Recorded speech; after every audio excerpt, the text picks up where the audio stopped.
morning, everybody. Welcome to 8th grade speeches, our capstone project for the 8th grade.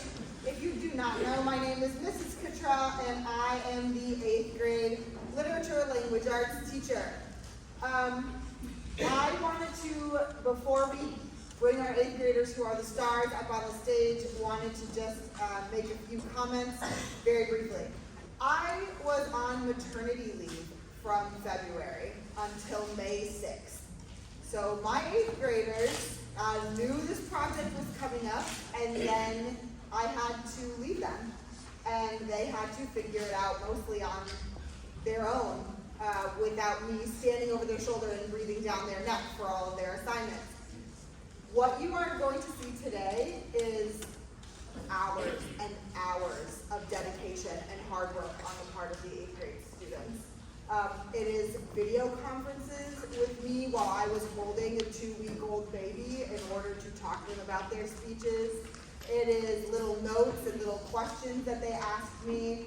And then from May 6th to right now, it is nearly every single class, every single day, hyper-focusing on what we need to do to get done for these speeches.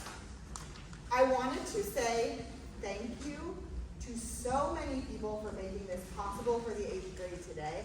I would like to thank the teachers who keep rolling with the schedules that I have to make and adjust. The staff that I work with and that the students know as their teachers are a spectacular group of individuals. I wanted to especially thank Mr. Nip, who has given up so much of his time to come and help our 8th grade students and is an integral piece of speeches. And I also wanted to make a comment on the community of our school. This morning when I got here, there was a lot to get done and not enough Ms. Cottrell bodies to do it without having to ask teachers, the 7th grade students, Dr. Sucre, Mr. Luca, we're coming down here, Ms. Butcher, Ms. Phoebe, we're coming down here to do what needed to be done in order to set up the day today. I could not do, and the 8th grade could not do what they are going to do here without the support and love of everybody in this school. And it is really almost a prayerful thing to see how awesome all of our students and staff can be with each other. So I'm going to stop talking since the 8th grade is all so very excited and wants to get up on the stage. I present to you Speeches 2024.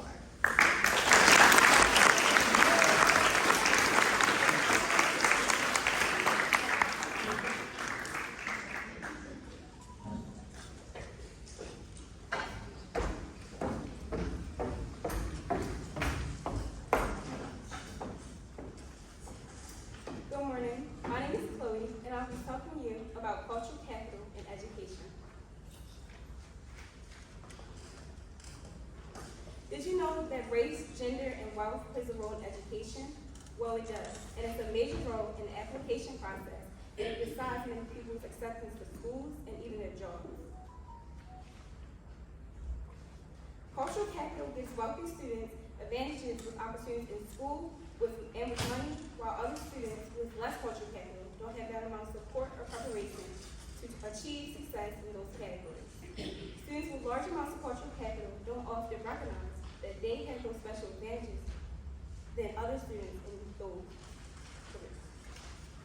When I'm speaking about cultural capital, you may wonder what it is. Cultural capital means you have been through certain experiences that give you the knowledge of different cultures, and you are able to take advantage of that. Many people with cultural capital come from wealthy backgrounds and have been able to travel the world. Cultural capital, according to Purdue, is gained mainly through an individual's initial learning and is unconsciously influenced by the surroundings. In the case of happiness, it relates to a resource of knowledge. Purdue is a French psychologist that discovered the concept of happiness. He said that cultural capital is resources that have important impacts on social success and mobility.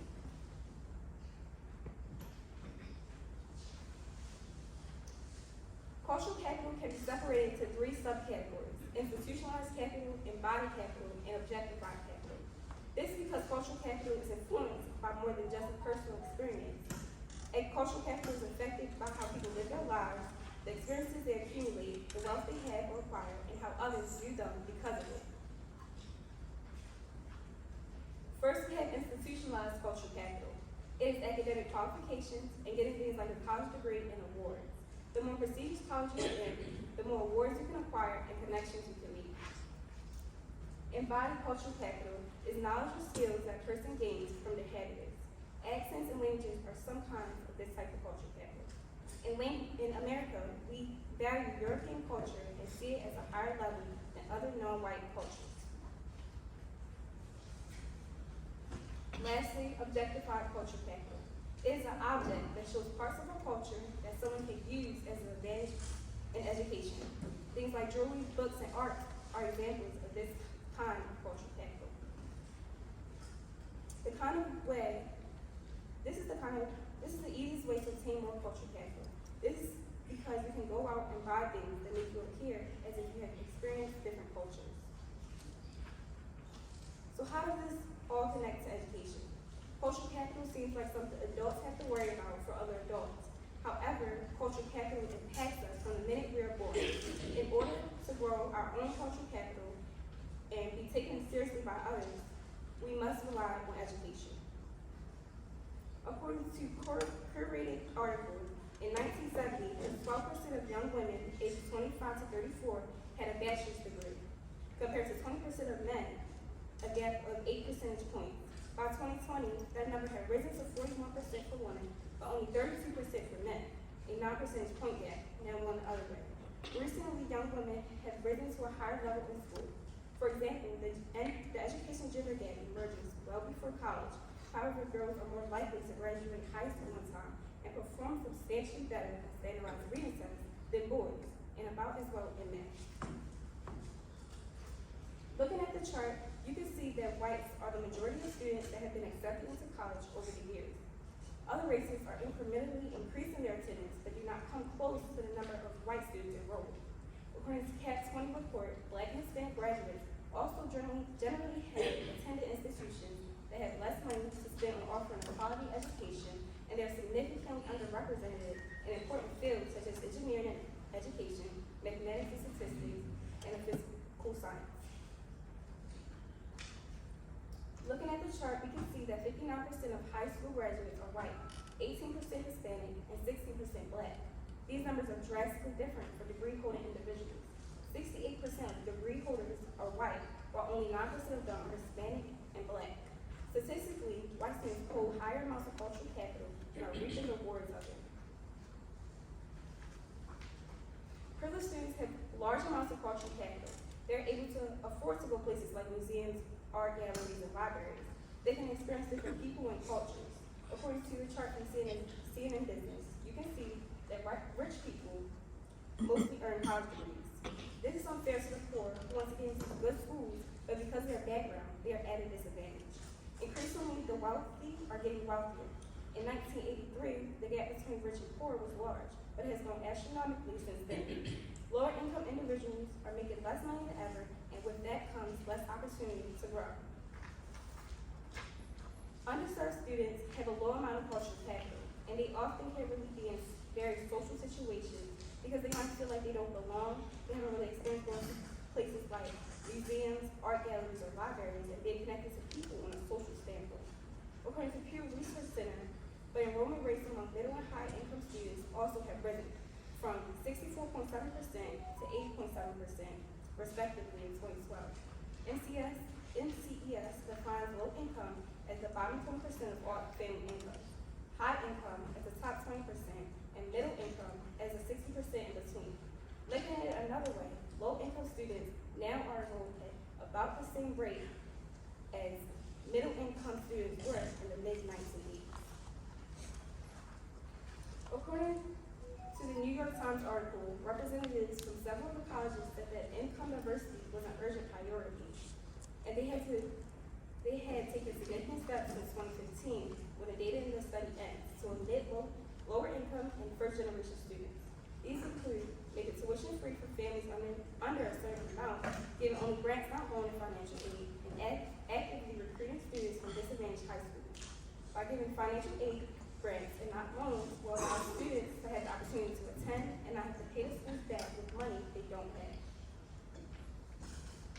You may wonder what can we do to gain cultural capital.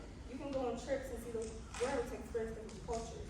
You can go to places like art museums, theaters, and historic sites. You can also go to stores and buy jewelry, books, and vintage clothing. Thank you for listening.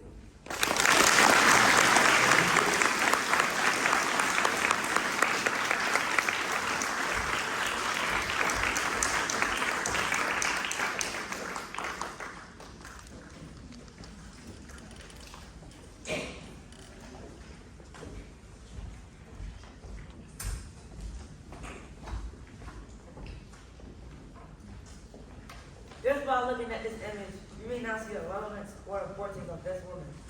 This is Jane Coleman. She's the oldest person to ever live. She lived to 122 years of age. She lived from February 21st, 1875 to August 4th, 1997. You may wonder why I put this woman in my slideshow. Good morning. My name is Denham Crowder, and today I will be talking about longevity, health, and well-being. The thought of eating plant-based foods, doing daily activities, maintaining positive relationships, and relaxing on the daily may not occur to everyone. It does occur, however, for the people who live in blue zones. These people, on average, live longer, better lives than others. All over the world, people's lifespans are lowered because of things like lack of exercise, mental health struggles, bad diet, and loneliness. There are a number of blue zones throughout the world. Blue zones are areas where people experience extraordinary longevity. According to the Blue Zones article, Icaria, Sardinia, and Okinawa are some of the places that are considered blue zones. Icaria has a population of 8,312 people and was founded by the Greeks. The life expectancy in Icaria is 80 years. According to an Italian article, Sardinia has a population of 1,622,257 people, and the life expectancy in Sardinia is 83 years. Okinawa has a population of 1 in 26,400 people, and was founded by the Empire of Japan. The life expectancy in Okinawa is 87 years. But what makes these places some of the best places to live? People that live in these blue zones believe in the power of nine. These are 9 ideals that the blue zone populations hold that seem to impact their lives positively. Not every person can participate in each of these, but increasing positive experiences in our lives can make us live longer and happier lives. Here are some of the positive impacts on longevity. Being healthy means both mentally and physically. Being active means both cardio and weight training or resistance training. Physical health is the normal functioning of the body to its optimum performance. Mental health is our emotional state of well-being. Lifespan mentally means you age and still be mentally healthy. Lifespan physically means you age and still be physically healthy. These elements work together to increase longevity. Here are some things that can negatively impact longevity. Bad diet can cause you to become obese or unhealthy.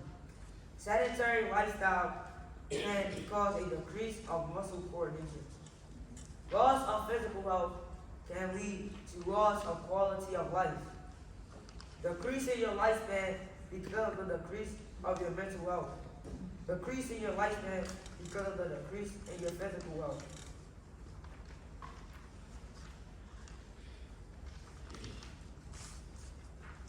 According to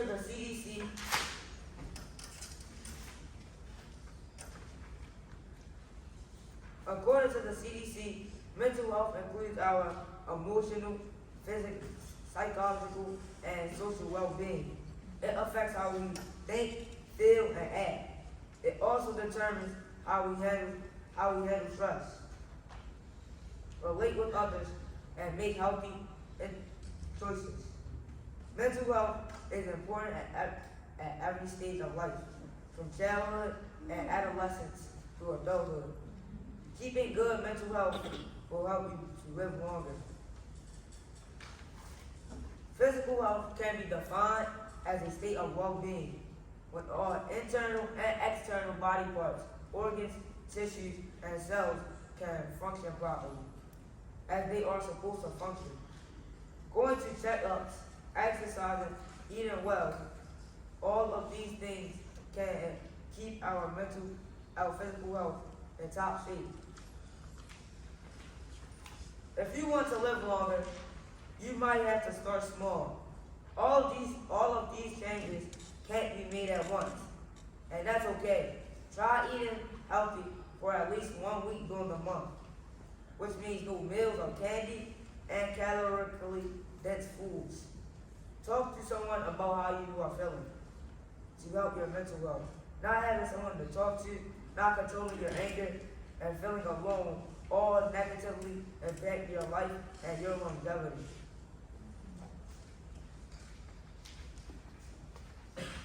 The Blue Zone documentary and research taught me that achieving true longevity is a community effort and a social issue. Everyone has to work together to move toward a healthier style of living. Thank you for your time.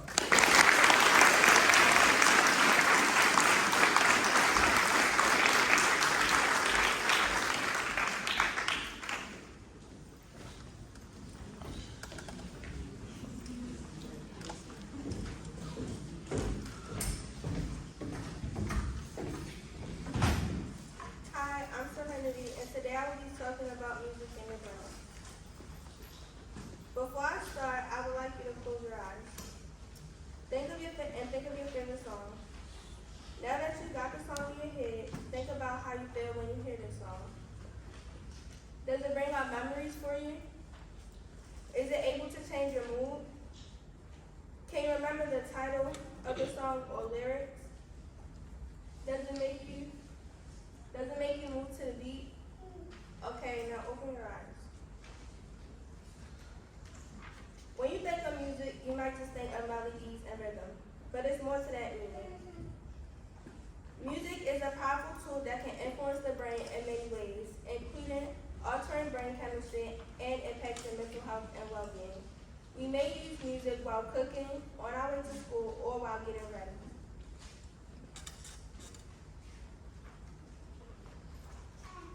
Listening to music is a total brain engagement activity.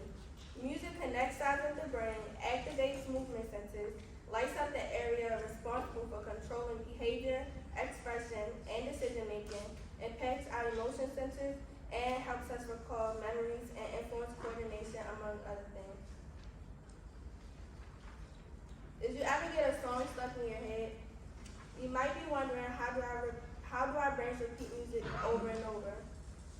Well, that's because of dopamine. Dopamine is a neurotransmitter and hormone that plays a role in body functions. The nucleus accumbens gets activated while listening to music and releases dopamine. Dopamine triggers our brains to feel happy and remember the music because it's giving us good feelings.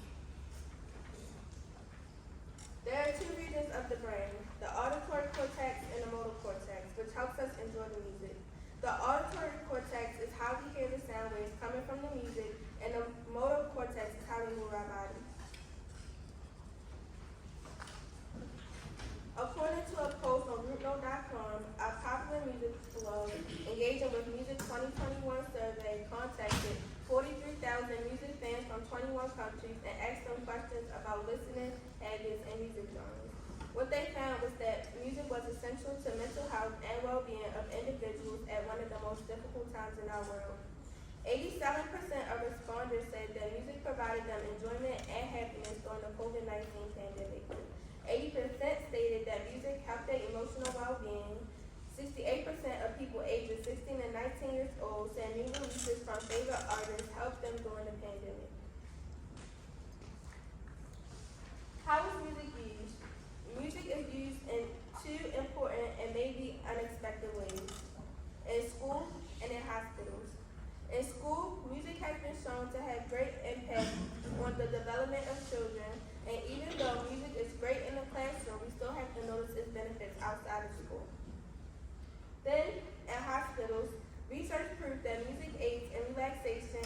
calms the nerves, so it is best to use music in all rooms of a healthcare facility and make sure that patients and their visitors are never left in silence.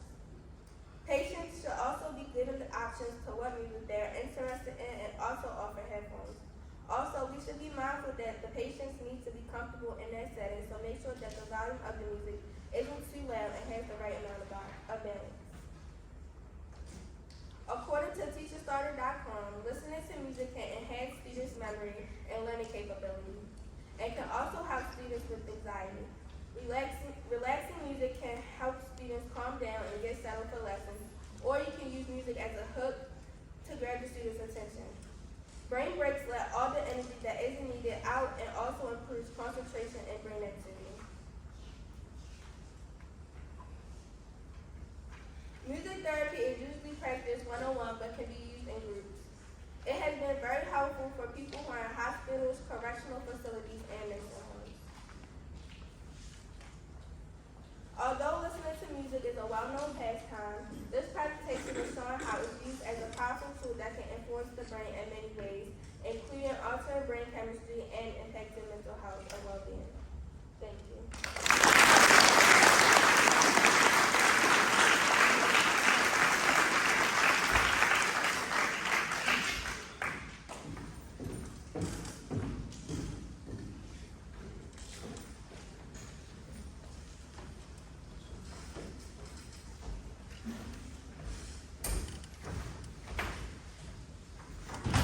Good morning, everyone.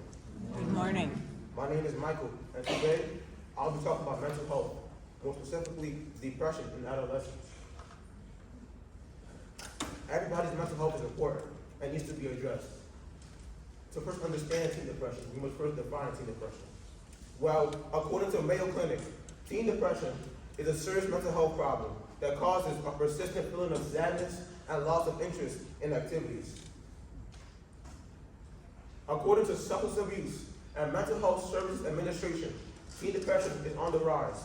Teens will experience feelings of sadness, frustration, anger, hopelessness, and loss of interest, and changes in behavior from what is previously known to them. The chart here represents the teen depression rate from 2006 to 2018.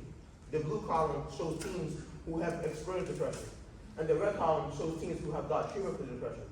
As you can see, that gap is still very wide, and it's still increasing to this day. In a study from the National Library of Medicine says that teenage depression rate in 2009 was 8.1%, and in 2019 it was 15.8%. In just one decade, the teen depression rate has almost doubled. Which brings up the question: what is the cause of this? Why are teenagers becoming more and more depressed? These are just some of the causes of teen depression. Depression can run in a family and has a genetic component. Teens with family members who have depression are more prone to depressive episodes. A teen's change in hormones, which increases their stress hormones, can also cause depression. The trauma a child goes through can also cause depression. Any big event or change in that child's life could be the trigger for a decline in mental health. Examples could be parents divorcing, a loved one dying, or any abuse and neglect from a child or another adult. Teens being bullied or socially outcasted by parents at school or neglected by parents at home is a huge reason for a teen's decline in mental health. These causes are not exhaustive. There are many reasons that teen depression is on the rise. However, these are some of the most highest indicator factors. According to studies conducted on teen mental health, 1 in 5 American youth ages 13 to 18 experiences a severe mental disorder. 24% of teens with depression have reported being in a family that has been struggling to function or support them. 92% of LGBT plus teens have reported to be teased or harassed about their sexuality from teens in school or online. 80% of teenagers have said they have experienced feelings of loneliness and isolate themselves from others. 25% of adolescents have reported being cyberbullied and also said it made them more lonely. Based on these results, their teens are clearly impacted by factors both internal and external. This is the biggest effect of teen depression. According to CDC, suicide is the second leading cause of death among young teens and adults, ages 10 to 34. 22% of high school students have reported seriously considering suicide in the past year. 10% of high school students have attempted suicide in the past year. Both of these rates are highest among females, American Indians, Alaskan Natives, and LGBTQ plus teens. It's become so much of a problem that the media has shown representation. The show 13 Reasons Why aired on March 31st, 2017, and it covers the 13 reasons why Hannah Baker committed suicide. An article by the Northwestern Now says that 5,000 teenagers, adults, and parents have parent-to-child conversations about mental health and depression because of the show 13 Reasons Why. This positive effect is a big step in preventing depression, but there's still more we can all do. Adults are taking notice. The majority of adults polled believe that mental health problems are on the rise. About 68% of U.S. adults have taken notice of signs of depression in the youth. So if we take a notice, what have we done to prevent it? To be able to solve depression in others, we must first value ourselves. To be able to value yourself is to eat healthy, exercise. Whatever makes you happy, you have to go after it. Then you can support each other by checking on family and friends. If you're a teacher, check on your students, make sure they're okay. If teachers notice any signs of depression in their students, take action. Students should also have a good and healthy relationship with their school counselors. Even if it's anyone, and you notice any signs of sadness in them, even if you don't know the person, ask them if they're okay. Even though most of the time their response is, I'm fine. Ultimately, to fix depression, teens need access to mental health experts and therapy, among other resources. Schools and homes should work with students to support teens as they navigate mental health.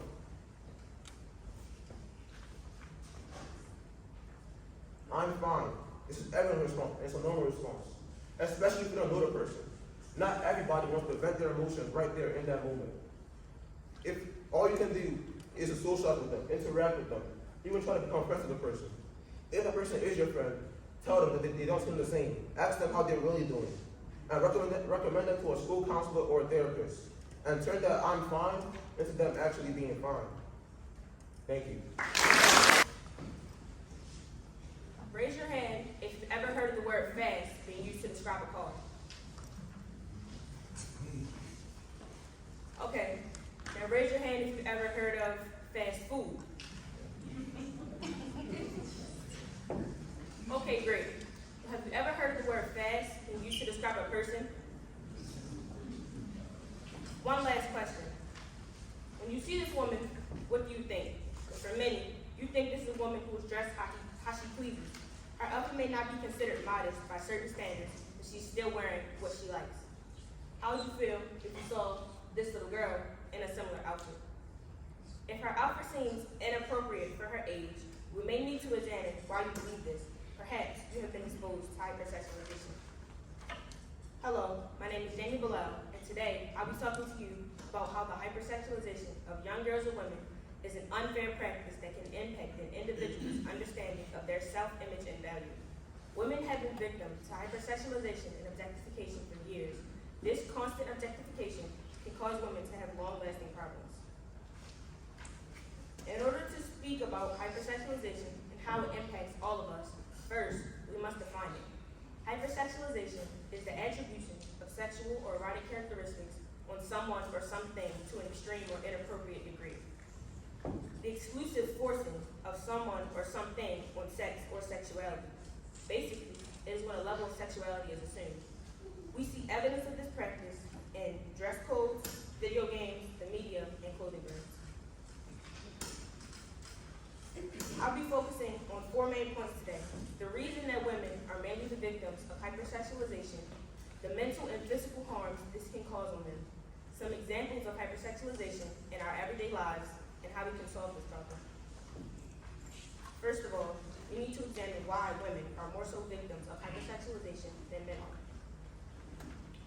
According to Gender Justice and Opportunity, Georgetown Law, as children, Black girls worry about the clothes they wear, how much skin is showing, and what their actions might suggest.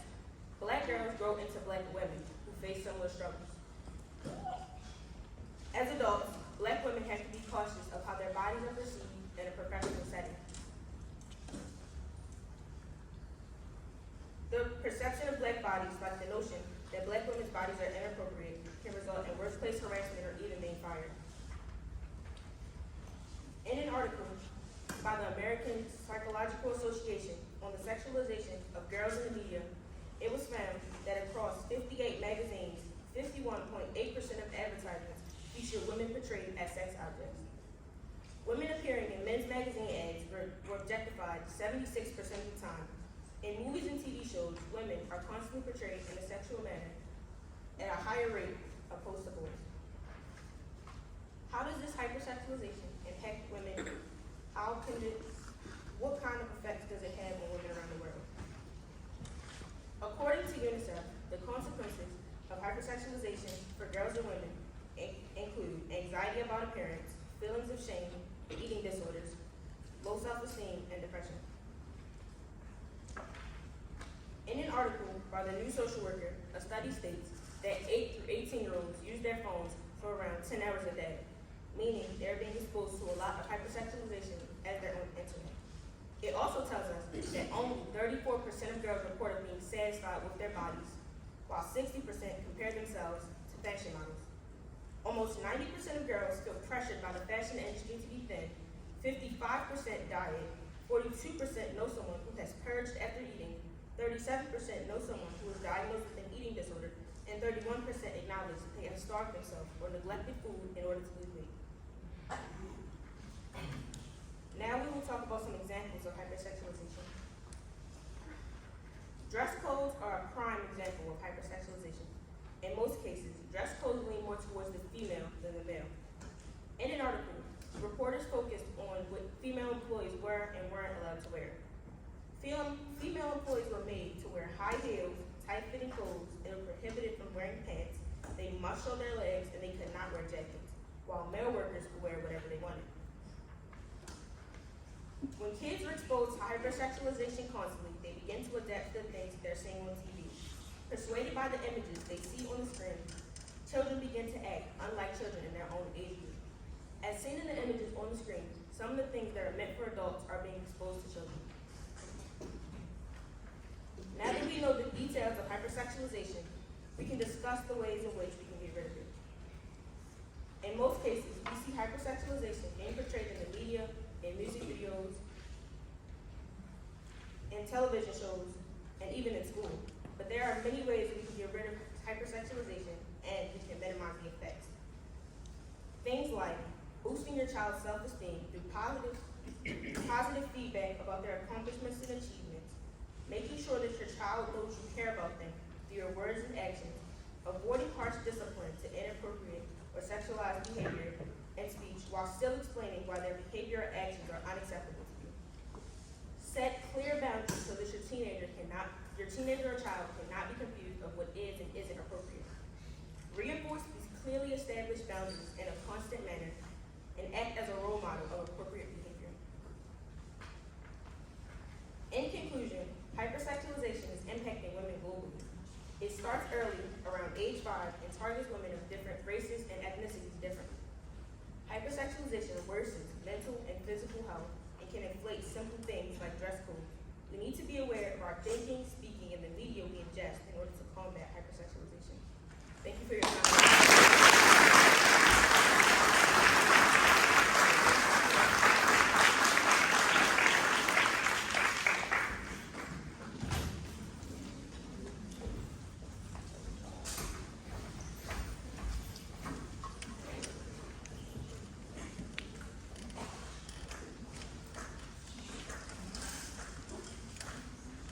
While many of us love any animals we have at home because pets bring us joy, not every animal lives a life with a loving family.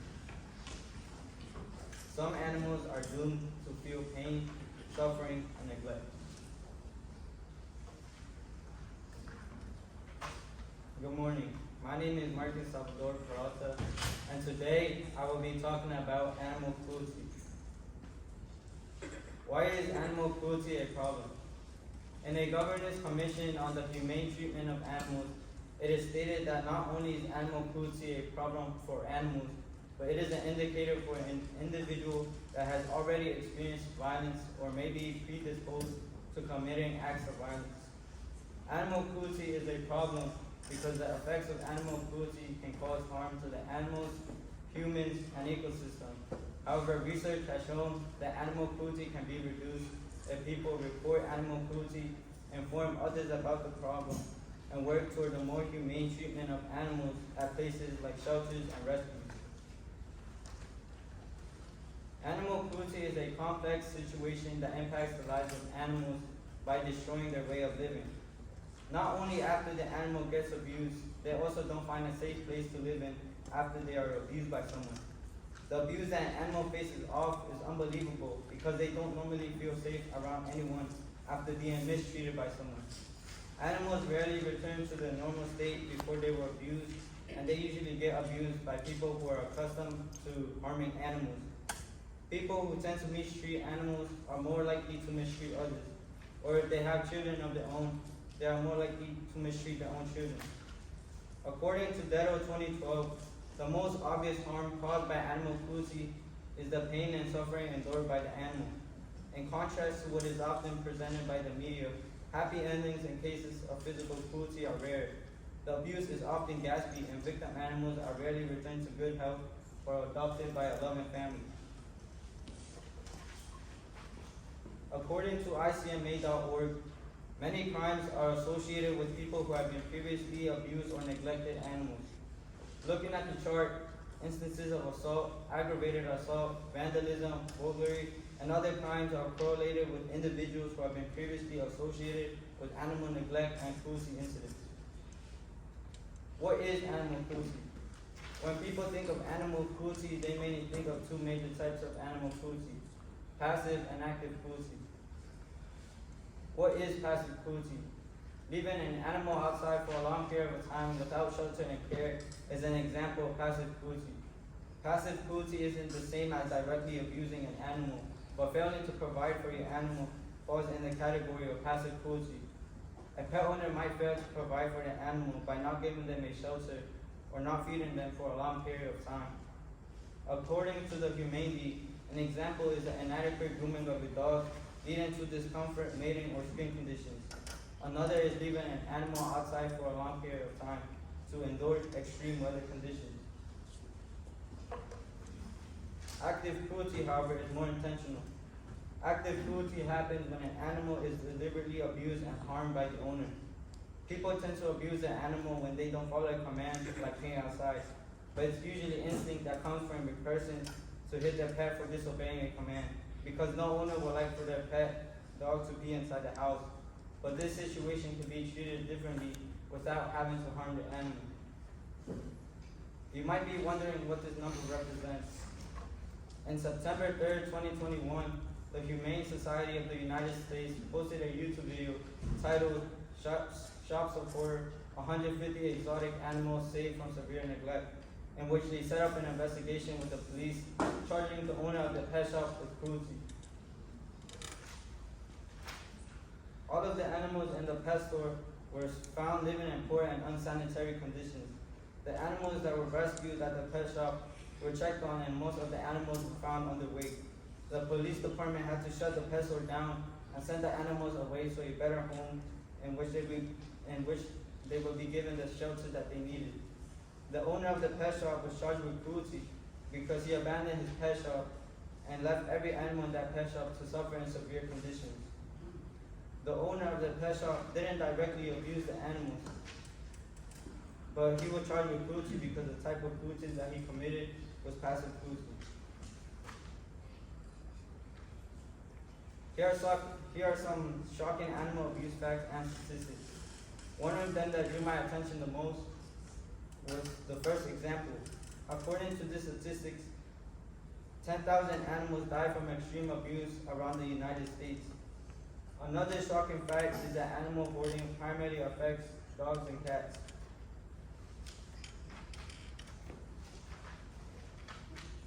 A good first step in stopping animal cruelty is by reporting animal cruelty. It is critical to report animal cruelty if you witness it, because you can be saving the life of an animal by reporting the case of cruelty you witnessed towards an animal. Animals have better odds of surviving in cases of extreme abuse if you report animal cruelty to the appropriate authorities. This image above shows the states with the best animal protection laws and also shows the states with the worst animal protection laws. According to the Animal Legal Defense Fund, Oregon was ranked first in the best state with animal protection laws, and North Dakota was ranked 50th in the worst animal protection laws. This was previously reported in 2023. Other ways to help stop animal cruelty is by volunteering at your local animal shelter. Volunteering is a great way to meet new people who have the same intentions of helping animals. Everyone who is present at the animal shelter wants to be there and help out the community in some way by feeding the animals and giving them the love and the support that each and one of the animals deserve. Also, by volunteering at your local animal shelter, you are contributing positive vibes to your community and to the animals. By investing time with the animals, you are not only giving them the love that they deserve, but you are also socializing with them. Petting a dog or a cat reduces stress and anxiety levels, but research has also shown that it lowers blood pressure.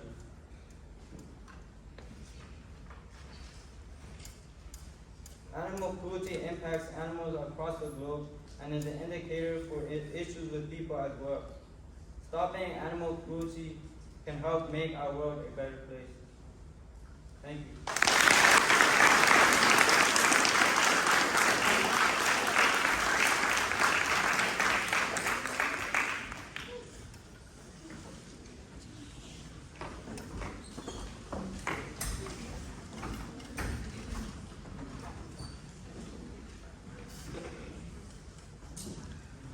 Raise your hand if you know what all these things have in common. Kai. Listen. My name is Josh, and today I'll be talking about hip-hop impact on American culture. Hip-hop went from being a small-scale music operation where people could express themselves to a place where people all over the world could listen and expressing themselves through hip-hop. Hip-hop allowed many people to express themselves. According to PBS, hip-hop began on August 11, 1973, and DJ Stewart, in a Delta resident, when he was entertaining his sister's back-to-school party. He tried something new on a turntable and he extended the instrumental beat to let people dance longer, and began rapping on the extended beat. To examine hip-hop, first we can learn how and where it started. Cool Herc is the creator of hip-hop, and he helped many people. According to Rock, Cool Herc provided the perfect escape and for more than a few gang members. Most notably, Africa Bambaataa. He chose beats over beatdowns. People experienced the first Herc party, spread the word to their family and friends. In this video, you will see DJ Cool Herc created his first track called Merry Go Round.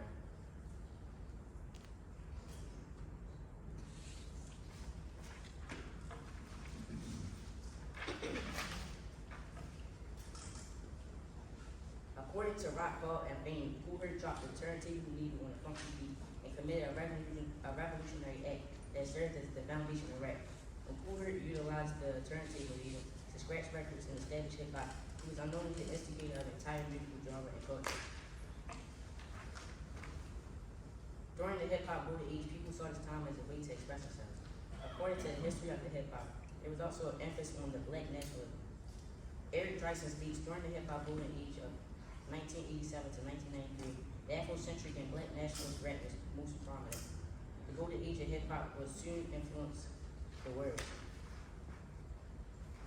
Hip-hop continues to evolve from the peak of old school hip-hop circa 1991 to 1993 to now hip-hop is a global phenomenon. The cultural exchange of hip-hop was created a cultural exchange between many different cultures. Hip-hop began in 1973 and it was an influence in the 1970s. In American cities, it grew larger than black culture and it was originally formed. And after the 1990s, other cultures such as Latino, Native American, and Japanese were influenced by the music scene. The cultural exchange shows that hip-hop from many cultures. Something that started in America in the 1970s quickly branched out to other countries. Places like Sweden and Poland experiencing new rap waves and music. Germany has an awesome rap and hip hop scene, especially Berlin, even Italy takes influence on American music. If hip hop had its glory in 1990s, how has the culture continued to influence and impact culture, American? Hip hop music as a platform can help a voice and help give a voice to other cultures. This can help many people aware of different things such as sexual abuse, racism, and injustice. After Hours by J. Cole, American hip hop lyricists who let become the leads, became their secret freedom and they end up owning sleeves. This lyric shows how a rapper typically saw around and put it in a song to express himself, and this impacted America due to people beginning to use hip hop to show their problems and political issues. In many rap music videos, people wore many rounds, which caught the attention of others. According to DMA, breakdances and hip hop are as popular as tracksuits, chains, and candle hats, creating a new exciting street fashion culture. As hip hop evolved during the 80s, the music aspect of the genre became more important than the dancing aspect. This shows how music was more than just rapping on beats, but was also a fashion and style as well. Hip hop is continuing to influence America today. This chart shows how hip hop is most popular in southern states and in black communities. According to Newsweek, the hip hop programming genre on TV is not only one of the most representative for black talent on the screen, 89%. It delivers one of the most diverse audiences as well, with 2 out of 3 black viewers, and nearly another quarter from white audiences. After half a century of making and hitting culture shifting, it will be interesting to watch how hip hop innovates for the next 50 years across the media landscape. Hip hop influenced many culture styles like pop and jazz. According to Sirius X Media, thanks to hip hop black culture is a powerful force around the globe, reaching far and wide, capturing hearts and breaking barriers. Its beats and flows have inspired artists across genres. Hip hop is topping the charts in Latin America, Asia, and Europe, and is getting a new sound. This explains how many American hip hop have many different genres, and this broke the hip hop chart in 5. Hip hop and the black culture is a mixture. According to Social Work Columbia EDU, hip hop music culture is a product of African American, Afro-Caribbean, and Latino inner city communities, was plagued by poverty, proliferation of drugs and the gang violence in the 1960s, and the influence of 1970s by providing the youth with a sense of identity and belonging. Hip hop strong influence fosters a sense of unity. This provides the many ways in how hip hop impacts black communities and move to other communities. In conclusion, hip hop has gone from the streets to the streets in the time span of 51 years. Hip hop has moved across the world. In this quote, it explains how hip hop has impacted American culture and how even the creative hip hop shows. Thank you for your time.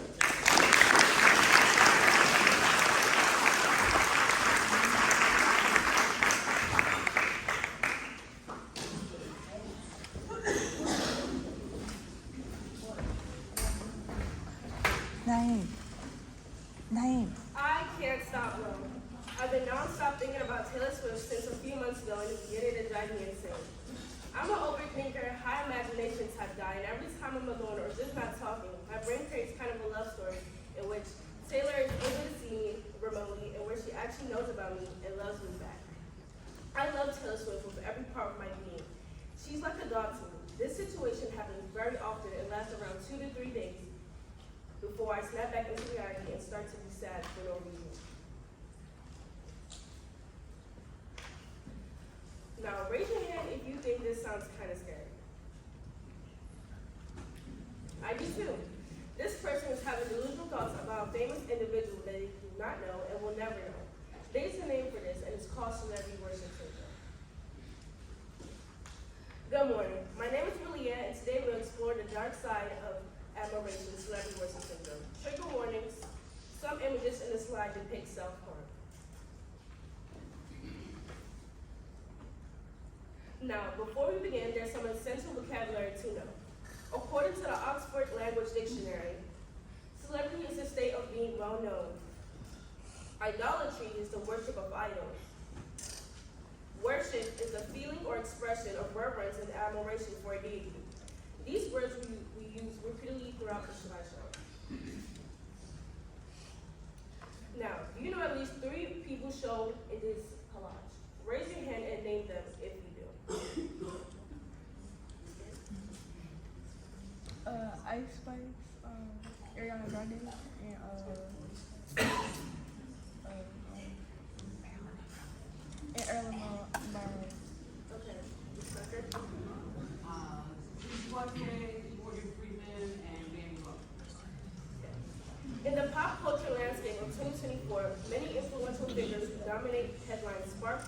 celebrities and captivate our fascination. These celebrities, with their expensive lifestyles, their talent, beauty, and success, drive interest in our lives, and you could say that fans, supporters, and subscribers are the very reason for the paycheck and the success of each of these individuals.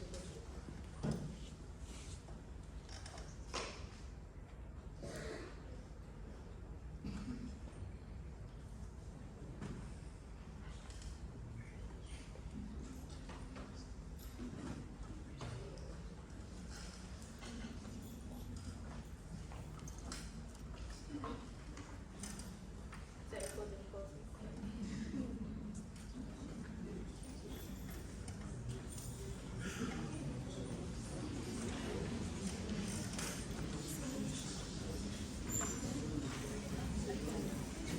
Technical difficulties. You didn't play right side.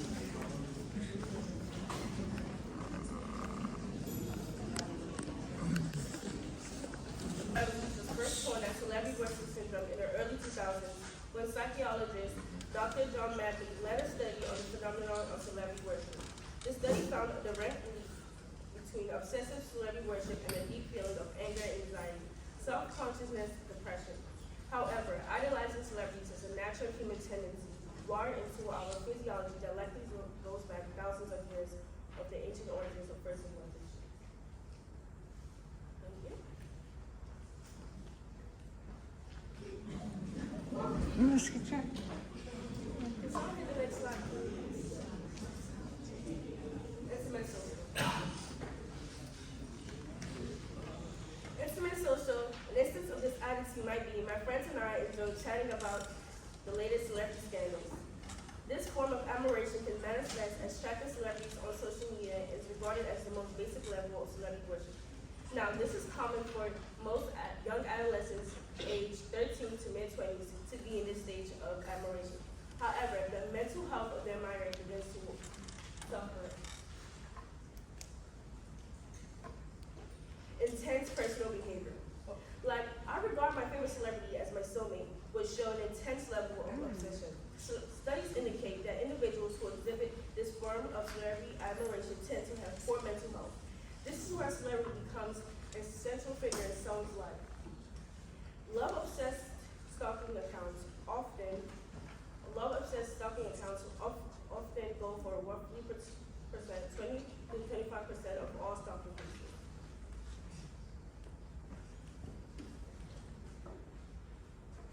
At the borderline pathological stage, the fan of the celebrity has now progressed past basic interests and would actually commit criminal acts in the name of their celebrity. For instance, egomaniac refers to the stalker who sincerely believes their target will reciprocate their affection. These targets of individuals of local or media prominence spanning from local celebrities to Hollywood stars. Borderline pathological. This would be an example of borderline pathological. A fan has gone the extra mile to show rapper Drake how much he meant to her by getting the rapper's name tattooed across her forehead. This image sent the media back into a frenzy in 2014 with a lot of people debating whether the girl was in the wrong or the tattoo artist was in the wrong. Sources even say the woman was heavy on drug use and even came to appointment high. She has not covered a tattoo since of 2024 and still has it on.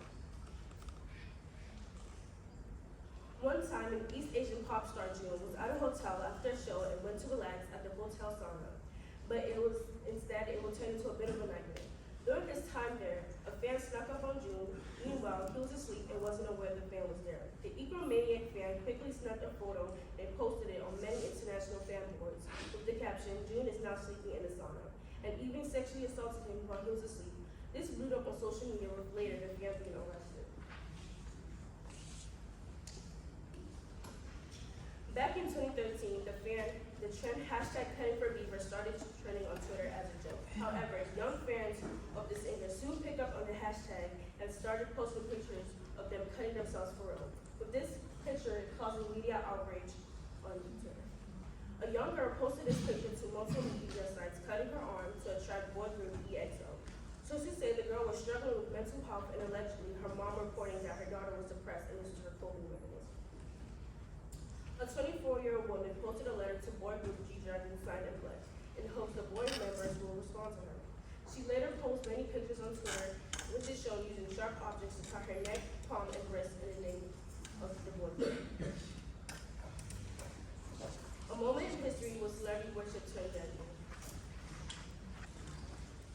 In Washington, D.C., March 30, 1981, Hinckley had a field assassination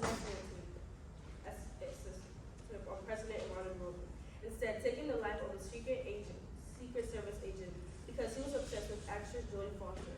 But in all of that, he was found not guilty for the assassination attempt, but was declared insane and sent to a psychiatric hospital where he had to deal with his mental illness for mania. When his action resulted in 1 killed, 3 injured, and 2 stalked, Hinckley would be a prime example of someone stuck in their own delusions resulting in others' harm. People that get very obsessed to an unhealthy level usually have problems they're dealing with in their own personal lives. It can be a form of escape. Emotional disturbance like delusions can lead to a profound impact on our well-being. It's innocent yet potent mentality that takes root, often without the victim realizing it. It starts with fascination, perhaps admiration, gradually evolves into something more deeper and consuming. According to Eric Hollander, he says, there's an increasing number of whom this fascination with celebrities is a substitute for real life, with the focus on celebrities replacing the focus that should be on our own lives. And he says the point of which some folks begin to get into trouble. In research published in the British Journal of Physiology, physiologists established a sliding scale of celebrity worship, one which a fan becomes increasingly hooked on their object of their affection, until their feelings begin to resemble an addiction.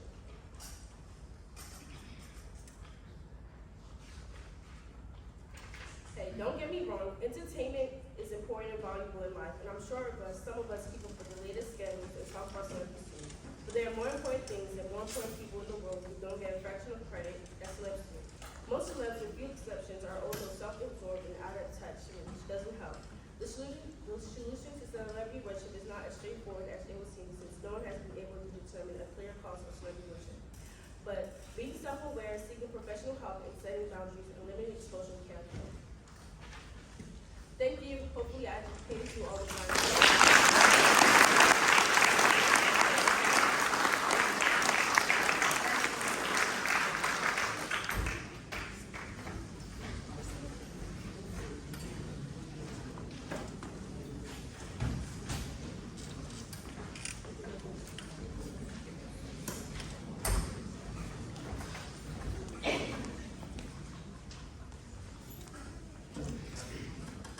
Hello, my name is Kaden Marks, and today I will be talking about the crime issue in Baltimore City.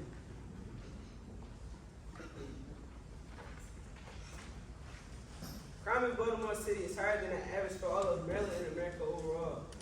Looking at the graph, the red column represents Baltimore's crime level compared to the U.S. in green, Maryland in blue. The map depicted shows crime rates per 1,000 residents in 2018. The darker areas have higher crime rates, while the lighter areas have lower crime rates. What kinds of crime is Baltimore facing, and how can we fix our city?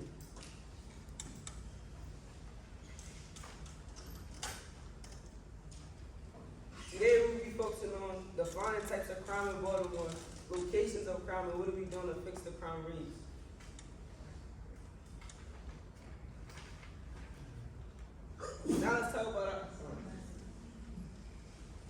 Now let's talk about our first topic, homicide. Homicides are the unlawful killing of one person by another.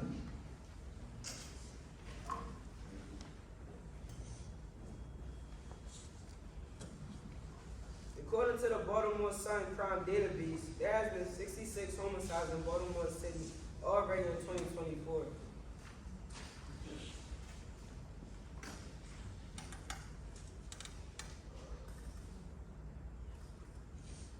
In the Baltimore City article, it talks about how carjackings are starting to rise in Baltimore City today, as a result of 57 reported carjackings happened so far in 2024.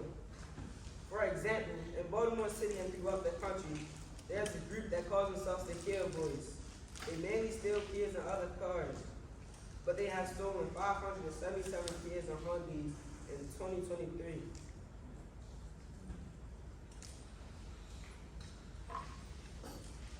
Let's talk about property crimes. What are property crimes? Well, property crimes are theft or destruction of someone, such as burglary, lunacy, theft, and arson. And in a Baltimore City article, I recited that the property crime rate is 71%.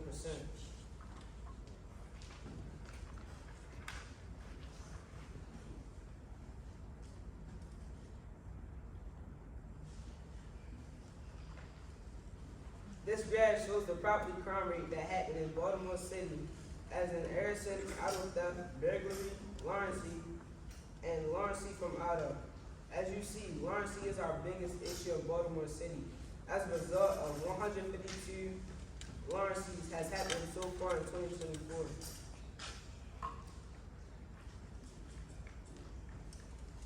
The most dangerous neighborhoods in Baltimore City today: Cherry Hill, West Baltimore, Greenmount, and Pulaski are the most dangerous neighborhoods in Baltimore City because of their high crime rates are above the national averages. According to the crime grade, Baltimore has an overall rating of D- due to areas with very high averages of crime.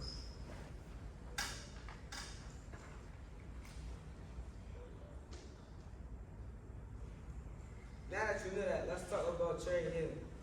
In the article Southwest, it talks about how Cherry Hill has a crime rate of 91% and is 235% above the national average. West Baltimore crime rate is more than 353% above the national average and has a crime rate of 101%.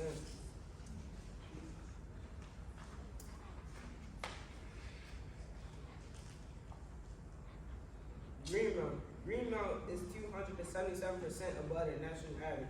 It also has a crime rate of 90%.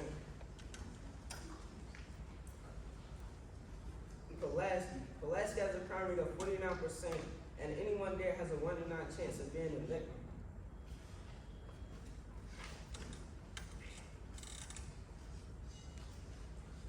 Lowering Baltimore's crime rates has to begin with targeting the youth of Baltimore to ensure that they are not participating in crime. According to an article in the Baltimore Sun, citing the Maryland Department of Justice reported, youth crime is decreasing, which is good, but gun violence harming children and teens in Baltimore has increased. We need to encourage our kids to stay in school, speak to counselors about issues instead of taking matters to their own hands, and turn to productive ways to spend time.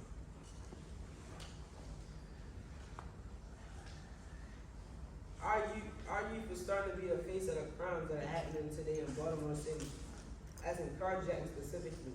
You can't blame specifically the youth. You have to blame the adults that basically inspired them and brought them into it, and also the lack of parenting in Baltimore City.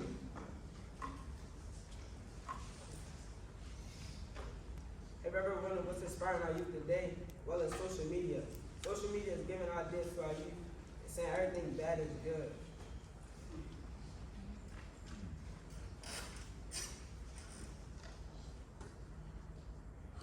How safe is Baltimore City?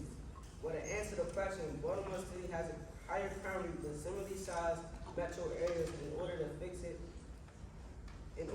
it, we need to be the solution to our own problem. Thank you.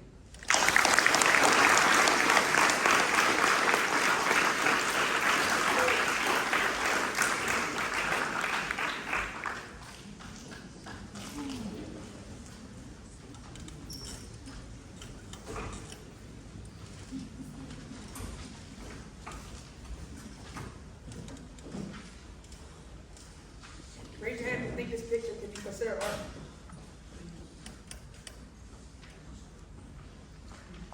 Raise your hand if you think this one would be. How about this one?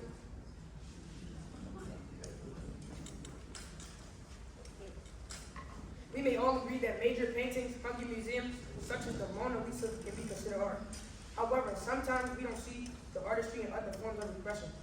Good morning, my name is Earl Bigger, and today I'll be talking about graffiti and its relevance in history.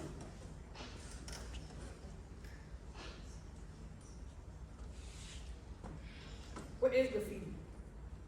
Graffiti is any form of creativity that is created in the public space with the use of stencils, spray paints, or other forms of media.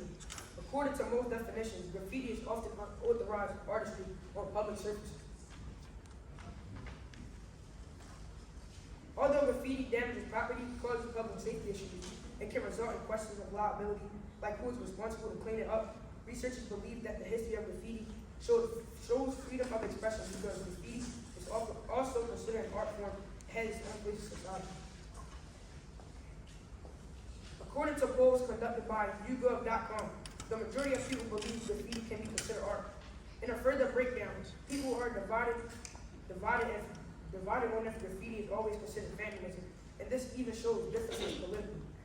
This chart shows the different votes between Democrats and Republicans, and whether the graffiti can be art or not.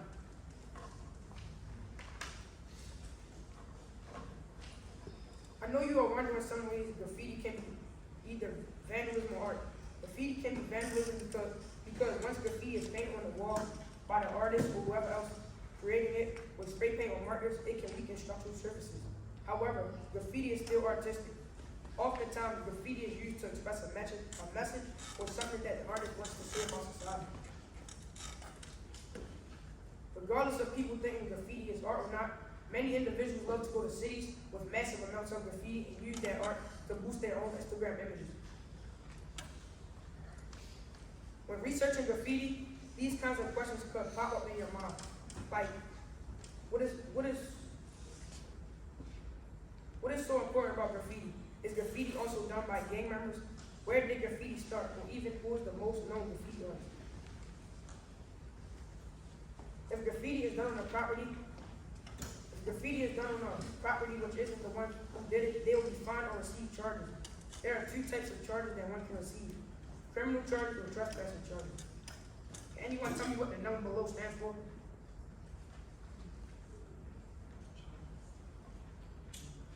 The number below stands for the $12 million that is spent yearly to clean up the trespassing work of graffiti. There are different types of terms for those who create graffiti. The term graffiti artist is used to describe or recognize people who create graffiti that is viewed as legitimate art. The term vandalism tag is used to describe individuals who create graffiti for gain or use. The term street artist is used to describe individuals who create graffiti for art purposes. This quote, which came from Line Up Media FM, states that there is not a point of creating art or even needing a canvas because the world is filled with bright paintings of graffiti. In the United States, there was research to find how many graffiti artists there are. The research found out that there is an estimated 2.1 million graffiti artists. Of the estimated 2.1 million artists, there are 10 most famous artists. The top 10 most famous graffiti artists are Banksy, John Michael, Shepard Fairey, Keith Haring, Donnie White, Lady Pink, Future 2000, Oz Jamillos, Blade, and Rapper. Are any of these paintings familiar? These artworks were created by one of the most well-known artists of all time, Banksy. Banksy is a British artist who keeps his identity mostly hidden, though he has been in the company of people like Barack Obama, Steve Jobs, Lady Gaga for his art. Banksy used his art to make comments about society and people around the world.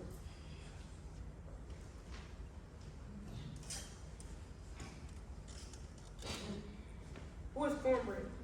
Cornbread is an American graffiti writer from Philadelphia. His real name is Daryl McCrae, the world's first modern graffiti artist.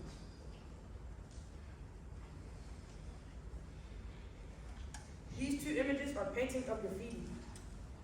The left picture is considered vandalism. It is considered vandalism because spray paint is used on the wall for gang members or crews. The right one is art. This one is considered art because the paint is used to design images on a public wall. Graffiti as an art form is incredibly important to Baltimore City. According to our interactive publication from Focus on Geography.org, Baltimore's history is what makes it so interesting, and a place where street art flourishes. Inequality, segregation, and poverty were perpetuated through slavery, Jim Crow, redlining, and housing discrimination, leaving the majority of its residents without power or voice. According to our interactive map produced by the Baltimore Office of Promotion in the Arts, however, there are at least 165 murals in the city today that raise new voices. Regardless of your feelings on graffiti, we cannot ignore its important history to give a voice to people who often don't have a voice. Graffiti as an art gives power to the people in a lot of ways.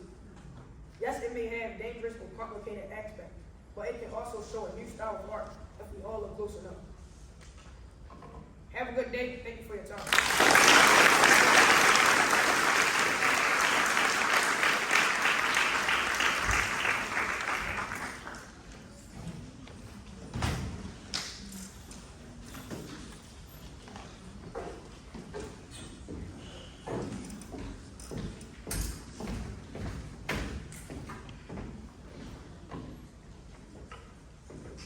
Good morning, everyone.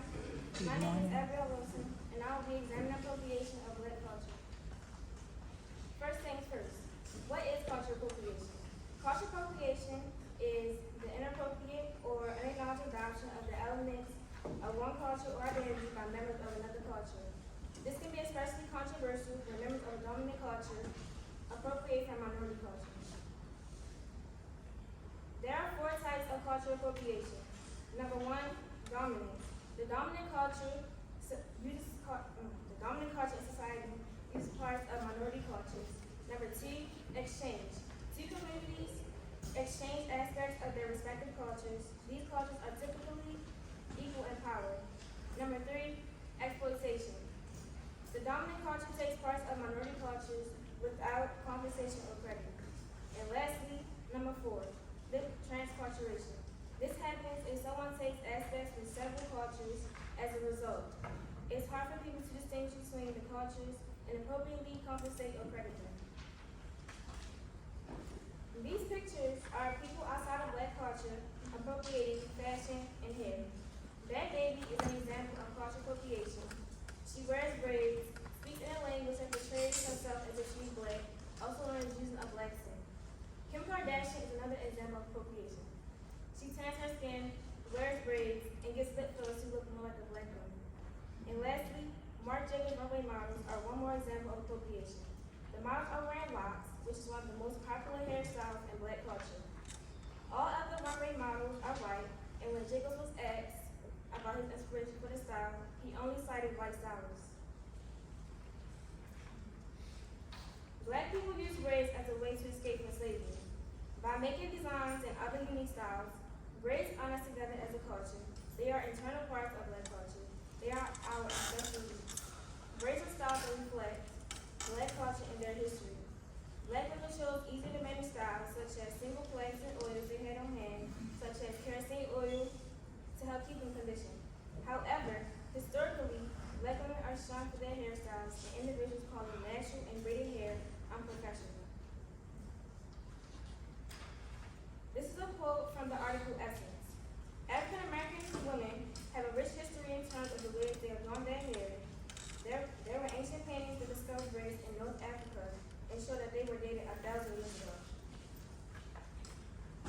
According to the research surrounding the Crown Act, Black women are 1.5 times more likely to be sent home from their workplace because of their hair. 80% of Black women have to change their hair from its natural state to fit in at the office. Yet, non-Black individuals are commended for how cool and unique it looks. Black women get punished while non-Black women get celebrated. But hairstyles aren't the only thing that's been appropriated. It's also fashion. This is a quote from the BCU News article. The Black community's influence on fashion in the U.S. can be traced back as far as slavery. The work enslaved people did, weaving fabrics and managing the dyeing processes such as the use of indigo to make clothing. This is an example of cultural appropriation. Anyone that is outside of Black culture should not wear African prints for show off. In a study conducted by the Pew Research Center, white adults were found to be twice as likely as Black adults who said using blackface for a Halloween costume is acceptable. Black appearance and Black fashion is not a costume to wear and appropriate when felt like, or easily taken off at the end of the night. Black people live their experiences every day, and blackface and appropriation of Black fashion illustrates reach and experiences to gains and costumes. The appropriation of language has always been a debate in Black culture. In a 2021 EDU article, it says that a famous example is Danielle Bugatti, a young white girl who went viral at the age of 13 when she appeared on Dr. Phil using BVE, also known as Black Vernacular English, with curiosity. Danielle Bugatti, now known as Bad Baby, utilizes a strong black accent when talking, and appropriates BBE phrases as her own. These are some examples of words that white people tend to use to seem more relevant, edgy, or cool. BBE gives you a deeper appreciation for African American culture and its contributions to American society. BBE allows black people to share their ideas, thoughts, and feelings to each other.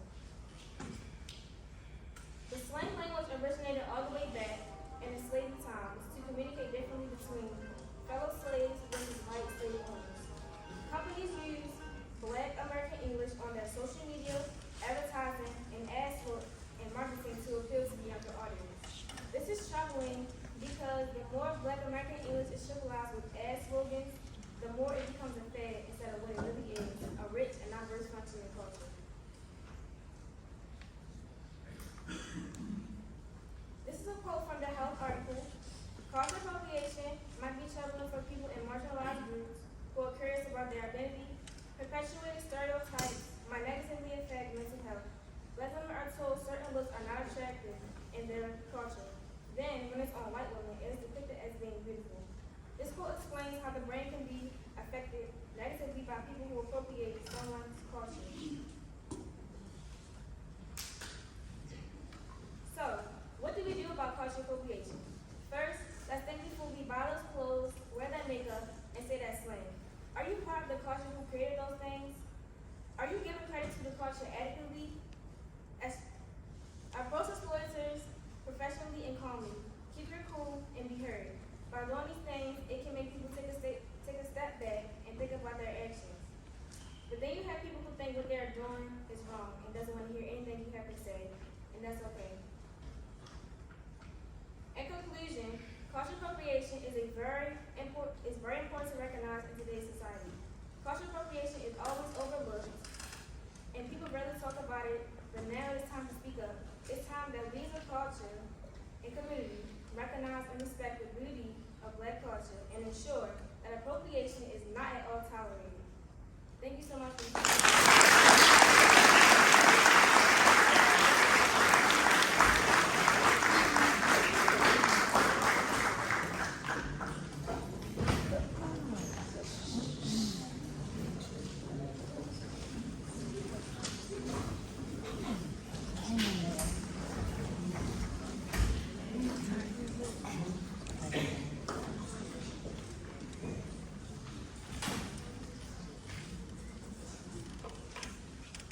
My name is Ethan Slaughter, and today I want to talk about a topic that.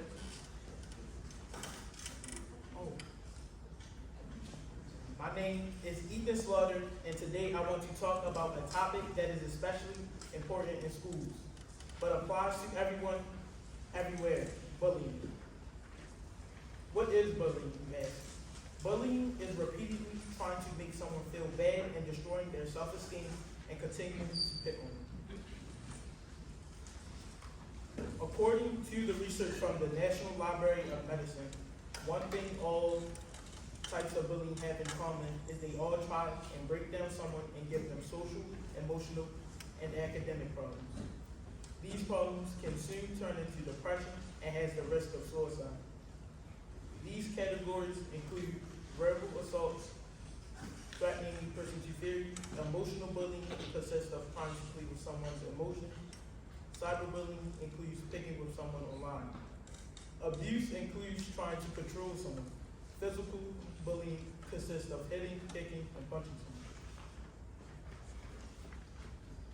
Physical bullying is when someone uses their body or object to hurt or scare another person. According to the research from CDC, 29% of bullying occurring in schools is physical bullying. Bullying of this kind creates problems with students' emotional well-being, academic practices, and physical body. Relationships during the bullying and in the future. Physical bullying is mainly acted out to have power over the student, to control them and make them feel that they have no way out of this situation. Research shows that boys are more likely to experience physical bullying than girls. Reasoning being is aggressiveness is a way to show dominance over others and prove their masculinity.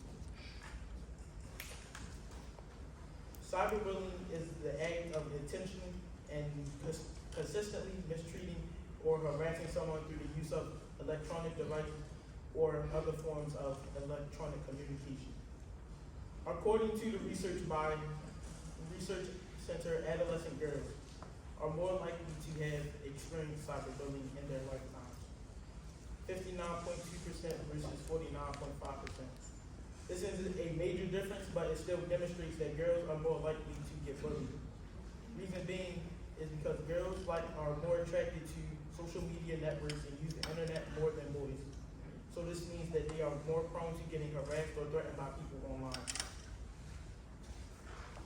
41% of kids develop social anxiety from cyberbullying. 37% develop depression.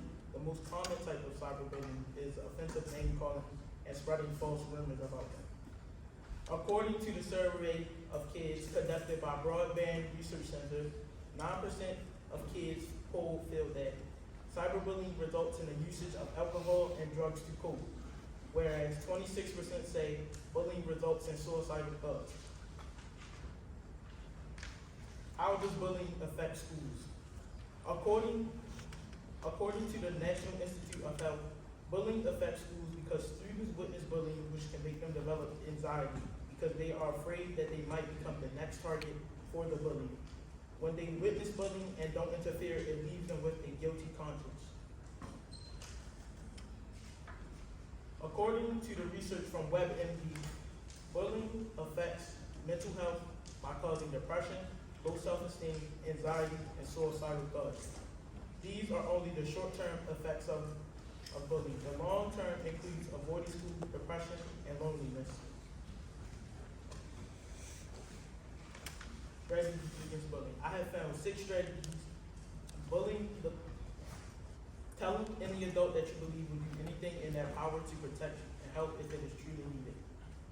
Learning self-defense can help you even in adulthood, and you can also use it to protect other people when they need help. Trusting your gut can prevent you from getting in situations that you don't like. Being confident and not being afraid to stand up against the bully. Focus on fleeing because you may get in more danger trying to combat the bully. Staying in a group can really be helpful because you have more numbers and it's a better advantage.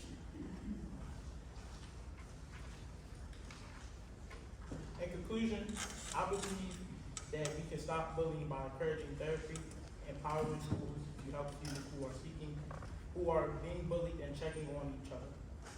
Bullying affects people of all ages, but is especially impactful for school-age children. Encouraging students to talk to trusted adults if they are struggling, checking phones and computers of your children, and keeping lines of communication open are all things to be done to reduce bullying. If you see something, say something.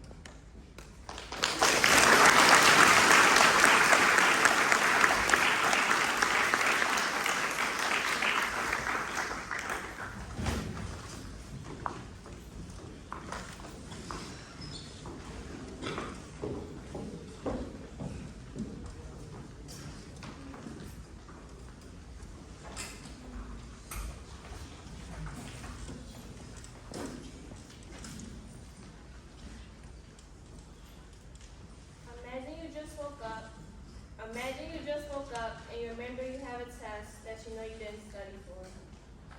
How would you feel? Raise your hand if you will feel worried.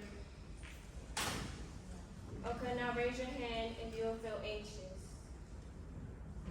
Lastly, raise your hand if you have panicked.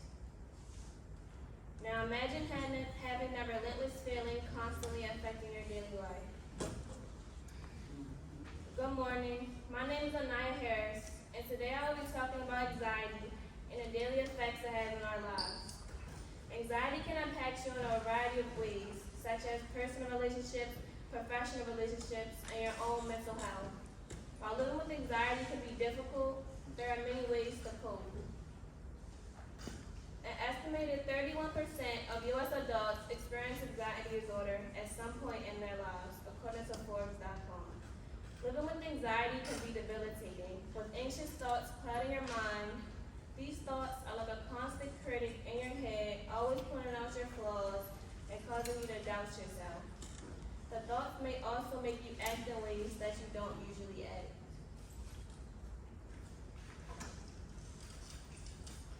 Almost 3 out of 4 kids with depression also have anxiety, and more than 1 in 3 kids with behavioral issues experience anxiety too.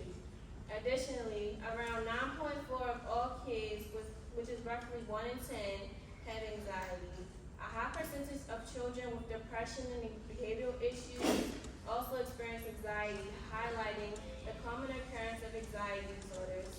However, the fact that anxiety of children, 9.4 of all children have anxiety shows the importance of addressing mental health issues.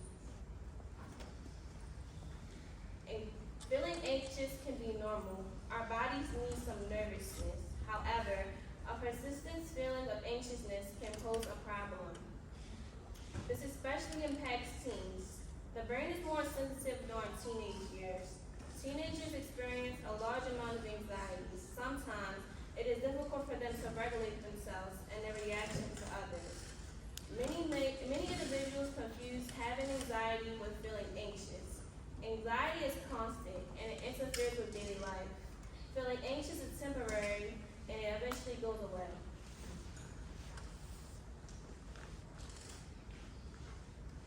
Anxiety is like a relentless shadow, creeping in the corners of our minds, gripping our thoughts, and suffocating our sense of peace. An anxiety disorder is something that affects a variety of individuals at different stages of their lives. It's influenced by a multitude of factors such as stress and trauma related to both simple everyday events and profound life experiences. According to Globe's research studies, an estimated 264 million adults worldwide are affected by anxiety. Portugal, New Zealand, Brazil, Iran, Ireland, and Switzerland have some of the highest anxiety rates.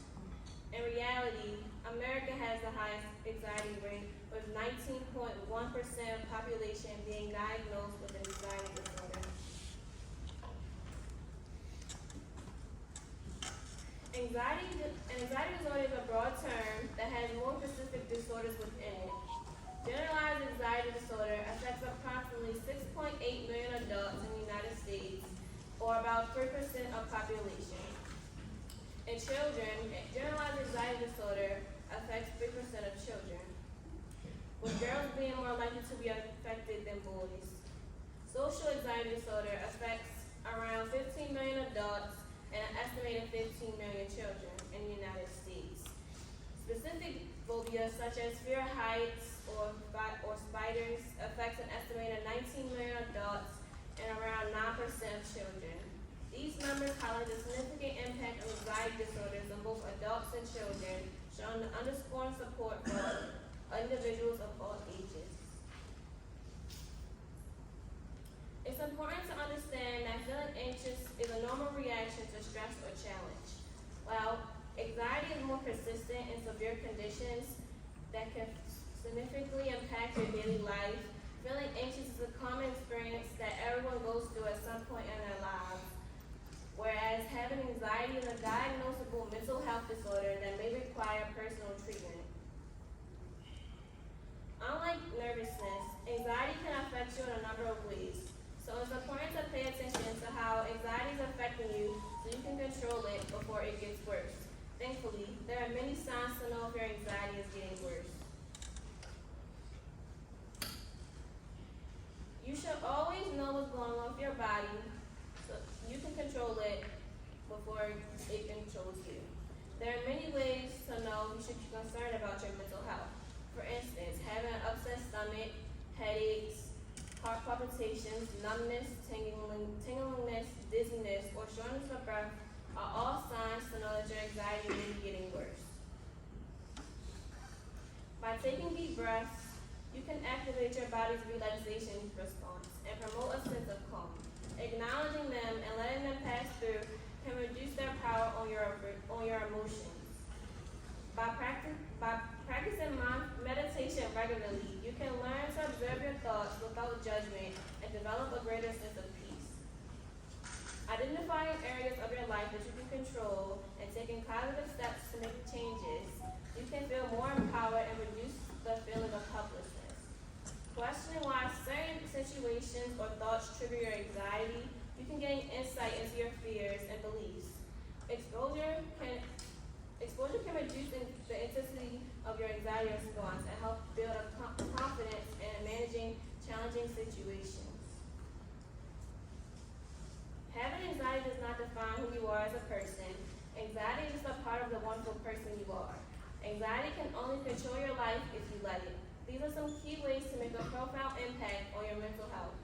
Although many individuals do not seek the treatment they need, these methods help take steps towards reducing anxiety. In conclusion, remember to take care of yourself. By exercising, practicing mindfulness, finding ways to relax can also help reduce your anxiety. Anxiety is impacted by a variety of factors related to both simple everyday events and profound life experiences, leading to frequent encounters with anxiety of people of all ages with a variety of ways to prevent it. Also, it's okay to ask for help and take steps towards a better mental health. Thank you.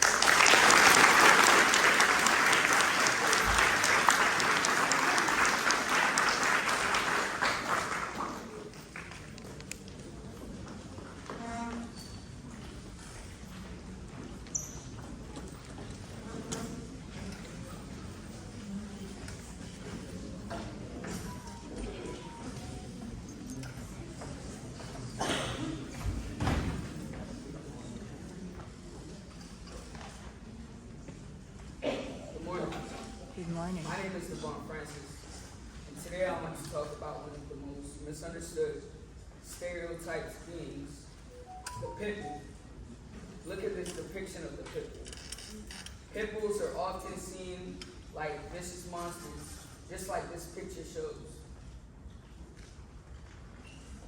Today we will further expand our understandings of the pit bull and appreciate what these dogs have done for us today. Pit bulls are often misunderstood and overlooked in America.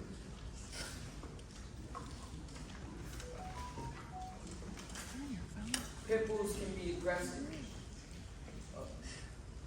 Pit bulls can be aggressive, but they aren't aggressive naturally.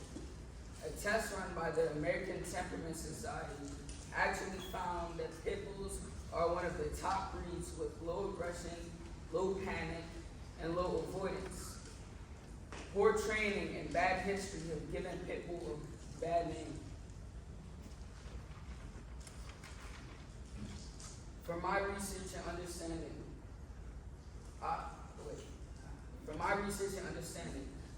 pit bulls are usually judged by their appearance because they're stronger and have a bigger physique than other dogs. That's why I made it my goal to learn about the pit bull and share my understandings to bring about change. In fact, according to loveapitbull.org, pit bulls were seen as the nation's mascot during World War I and World War II because of their strong appearance and loyal nature. Pit bulls are being banned in the United States today in more than 8 states such as Florida, Maryland, and Iowa, among others. Looking at this map, all of the places in orange have prohibited breed-specific legislations. That means that in the orange states, laws cannot be made to prohibit people from owning pit bulls. However, in the gray states, there can be or specific bans on the breed, pit bulls being the most banned dogs. I have a question for the audience. What's your first impression of a pit?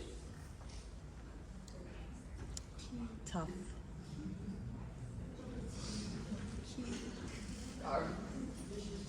This is anyone else? Really big heads. Really big head? My sister has one. Maybe you might think of their large frame, behavior, or their bites, but people overlook the history of the pit bull. There are many myths surrounding the pit bull to make them seem scarier. Pit bulls however, have a bite pressure in line with other dogs. 86.8% of them pass their temperament test, and they are loyal and lovable. However, out of the 78 million owned dogs in the U.S., only 4 million of them are bully breeds.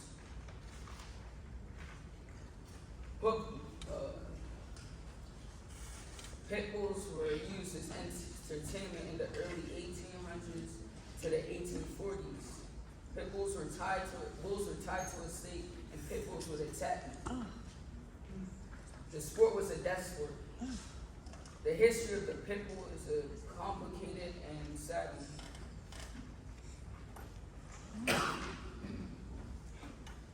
Pit bulls were first bred in England in the 19th century and were primarily used as work dogs on farms and as hunters.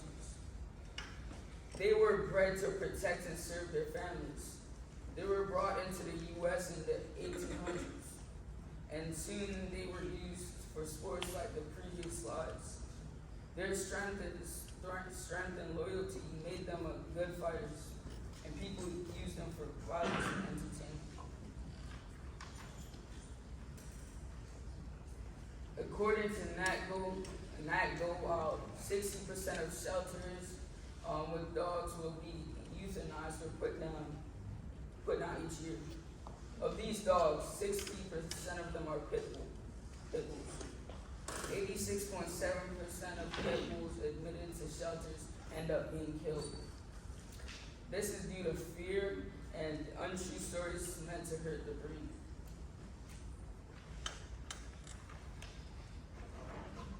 During World War I and World War II, pit bulls were trained as canines to save lives and protect their community.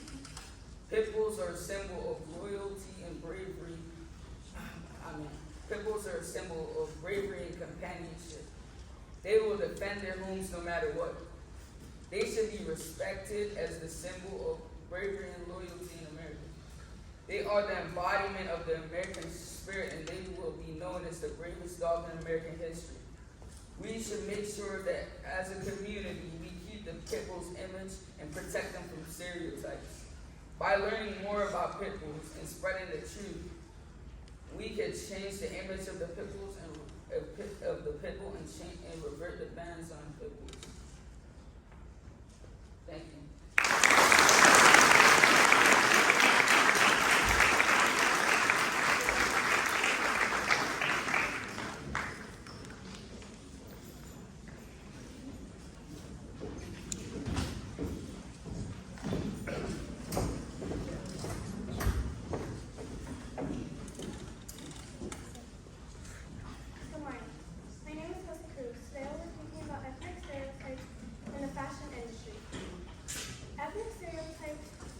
Are like false statements to divide cultures and place false images on people of different races because of their style. Hispanic and Latino culture is rich in music, food, language, and fashion. It is diverse and depends on the country and location of a person's heritage. However, in America, Hispanic culture is often reduced and misrepresented. A person wearing the same type of style as the man in the photo, also known as the cholo style, could be misappropriated to be a gang member or part of the Mexican mafia. These perceptions of Hispanics who wear the cholo style are considered ethnic stereotypes. Raise your hand if you have ever heard of copy-paste Latino makeup. Okay, now raise your hand if you have ever heard of the Little Mexican Girl core. Both of these are trends mainly going around on TikTok. The Little Mexican Girl core is an ethnic stereotype about how Mexican girls dress, look, and even present themselves. Many celebrities and content creators are taking on these trends and painting the image that they are Hispanic even if they aren't. Those who join in on this aesthetic are making trends Hispanic culture. These aesthetics paint a picture that every Hispanic girl looks like those who take on these trends. The Hachuno stereotype is yet another ethnic stereotype based on the way some Hispanic and Black women dress, do their makeup, the jewelry they wear, hairstyles, and personalities. Though the stereotype can be used on Black women, it is mainly used on Latinas. This stereotype pushes Latinas into a corner where they are so obnoxious, ghetto, and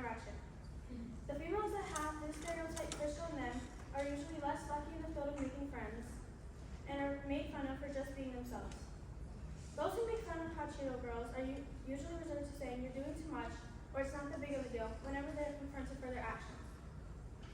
Those who place this stereotype on others do not see or understand the problem with this stereotype and why it causes Latinas to feel uncomfortable being themselves in front of others.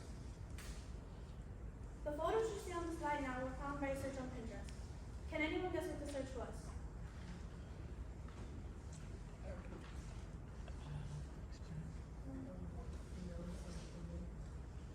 Thank you. Now, would you believe that the search was things that Hispanics are allowed to wear? Seeing what Hispanics are apparently allowed to wear may make you feel shocked, angry, or confused. Well, Hispanics have to feel that way every time a stereotype is thrust upon them. In today's world, Hispanic style is determined by society and not by what Hispanic culture shows or what Hispanics feel is Hispanic style. The image above are Hispanics wearing what is known as the Chicano style. This style is more than just a style for Mexicans. This style came from the Chicano movement. This movement will start to fight for labor rights, education reform, and land reclamation. This is known to be part of the Hispanic style because it is close connection to Mexican culture and history. Although this is known to be part of the Hispanic style, it is sensitive to Mexicans. In today's society, Hispanics who wear the Chicano style have been misrepresented to be a thug or part of a gang. Also in today's society, many Americans have begun to dress in the Chicano style as a trend, as a costume. This act offends Hispanics and causes them to feel like their culture is being mocked, because the fact that Chicano style to them has a symbolic meaning to it. In the time before 1960s, Mexican Americans had dealt with decades of discrimination in the United States, mainly in the West and Southwest. During the 20th century, numerous Mexican Americans strived to assimilate, even resorting to legal actions in pursuit of acknowledgement as a subset of white Americans, aiming to secure civil rights. However, by the late 1960s, participants in the Chicano movement relinquished the idea of assimilation and wholeheartedly embraced their cultural heritage. By a show of hands, who has heard of Sofia Rivera? How about Eva Longoria? Or Regina Rodriguez? Now raise your hand if you have ever heard of a spicy Latina. A spicy Latina is described as loud, obnoxious, has bright red lips, very religious, with an accent, and dresses in tight, revealing clothing. Did you know many Latina girls are labeled with the title spicy Latina because of the way they dress, look, present themselves, and even for their personalities? Many Latina girls are told from a young age to wear tight clothing and revealing dresses, because that is all they should strive for. Latina girls are told to be spicy if they want to be seen. Along with famous Latinas like Sofia, Eva, and Gina, ordinary Latina girls can experience this labeling in their everyday lives. The spicy Latina stereotype causes many Latina women to feel the need to rely on their beauty and body, and reduces their culture to a single body type and their work to a sex symbol. In the history of Hispanic culture, there have been many important forms of dress. The forms are so significant because of Hispanic culture, heritage, and religion. Depending on what Latin country you look at, the important forms of clothing in history could be different or even similar to other cultures. Each of these forms of dress could be used to describe the Hispanic style. In Mexico, one of the most important clothing pieces is the Tejano dress, which became a cultural symbol while many Mexican leaders were looking to build a sense of nationhood. Another important clothing piece is the rosa, which is symbolic because it represents national identity. One clothing piece that is important to both Mexico and Guatemala is el pig, because it was worn by the Mayan people. In Mexico, it represents femininity, and in Guatemala, it represents an expression of ethnic identity. There are major clothing brands such as Zara, Anthropology, and Pata that are being accused of using designs from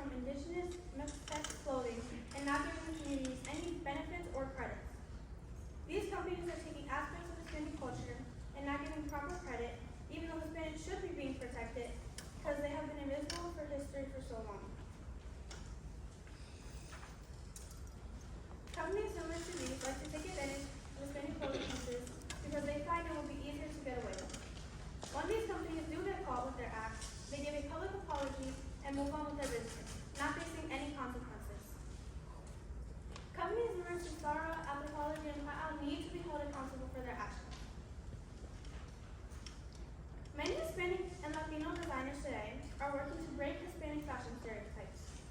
Some of these designers are Rio Ovid, Manuel Sanchez Kane, Victor Raham, and Raul Solis. Not only can fashion designers make change, but so can ordinary people. We need to break these stereotypes.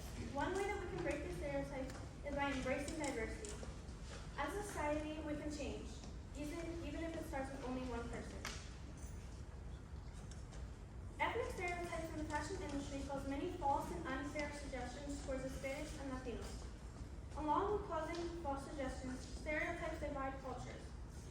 Also, they impose restrictive expectations on how individuals in the Latino community should look and what they should wear. Even though these communities are rich and varied.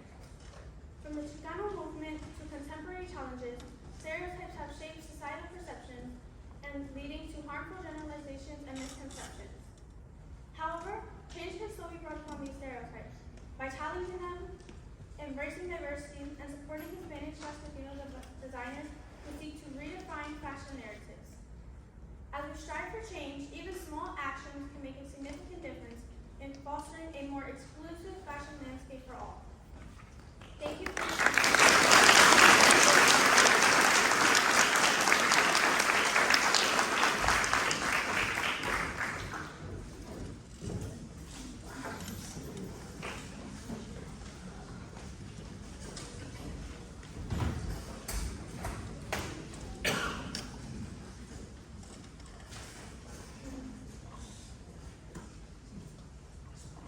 Which one do I use?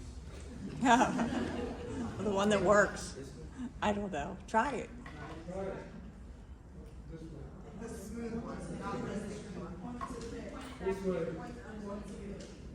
There you go.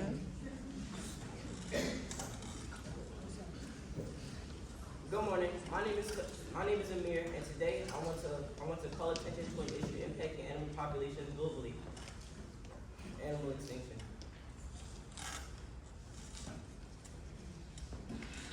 Animal extinction is an issue that has threatened not just animals but humans too.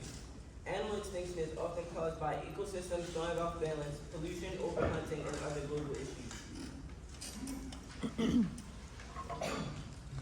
200 to 2,000 is the estimated number of species that go extinct each year. 2,000, this is a pretty big number. If you think about it, 2,000 seconds equals just over 33 minutes. And it would take someone making minimum wage over 134 hours to make 2,000 dollars.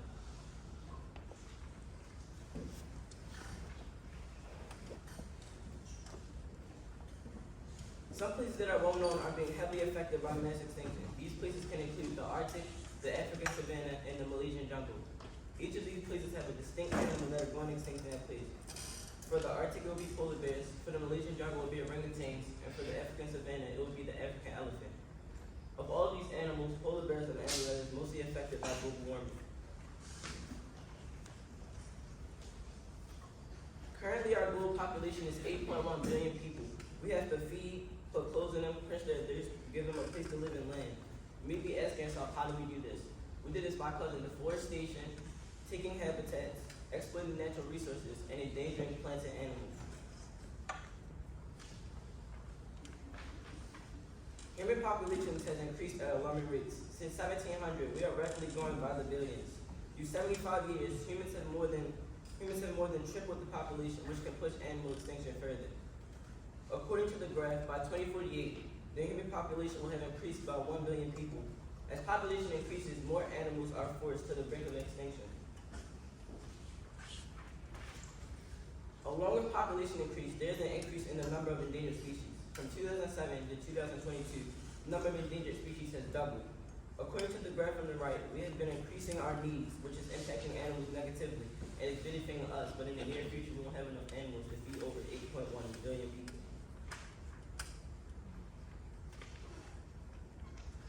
Why are species at risk? There can be a lot of different causes, as in climate change affecting polar bears, people polluting in oceans, toxic chemicals leaking into the air and water. The main cause for endangered species and threatened species would be habitat loss. The humans need resources like wood to make paper and buildings. We have been taking too many resources. We take from natural habitats of animals. We overharvest and spill toxic chemicals into animal habitats. This is the map of a continent, a place you live. Many people think of animals as the caretakers of the world, so why do we harm them? People just pollute the earth, take habitats for no reason, not knowing it hurts them more than it hurts the animals. This slide reveals some of the different animals that are bound to go extinct in different continents. This can include the black-footed ferret, the African elephant, the glass frogs, and the snow leopard.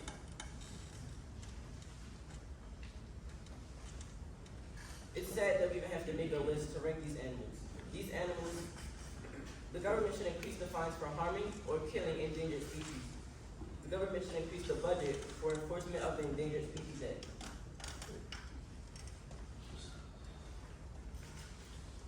The Endangered Species Act is a way the government protects the biodiversity on our planet. This is a law that guards animals and plants so they can be placed on the path to recovery. This act has been preventing species from going extinct since 1973, and its success rate is 99%. This law has protected 1,600 animals, but has saved 291 animals because of the act. 9 out of 10 people has agreed to support this act because it is saving animals from extinction. The first mass extinction event was called the Ordovician mass extinction. This occurred 444 million years ago, and the most recent was the Cretaceous Tertiary mass extinction, which occurred 66 million years ago. Throughout the years, there have been a total of 5 mass extinctions, and we are currently in the midst of another. In this slide, it is talking about how we can counter the extinction rates of animals. It states that we can throw food away in the proper receptacle, consider how our daily life contributes to global warming. How can we change what we do every day to lessen our carbon footprint? Think how we can reuse items to eliminate deforestation. This slide shows us 10 ways we can protect and conserve the endangered species in the world. The 3 I would say that are most effective would be protecting ecosystems and habitats, don't buy products made from endangered species, and you can report harassment and cruelty to animals that are either threatened or endangered.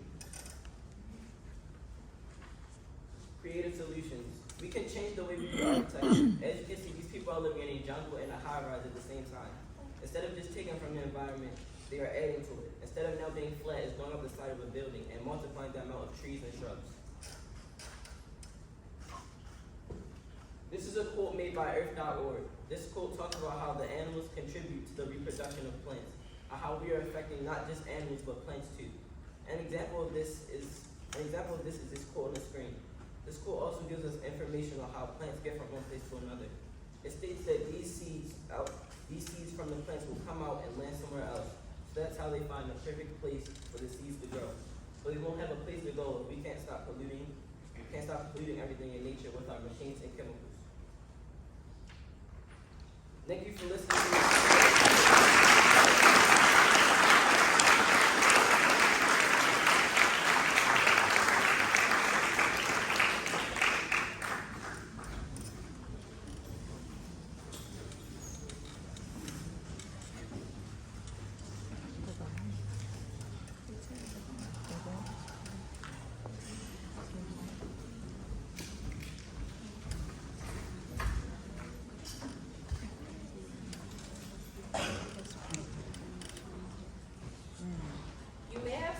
You may have heard of someone being canceled in popular media or in the social or global sphere.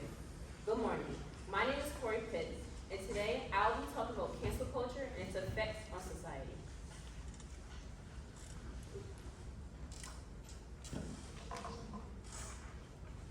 Cancel culture presents a double-edged sword in contemporary society. While it serves as a mechanism to hold individuals and institutions responsible for their actions, it simultaneously creates an atmosphere of fear and inhibition, hindering the free exchange of opinions. This underscores the complexity of navigating between the imperative for accountability and the necessity of creating open dialogue and diversity of thought within communities.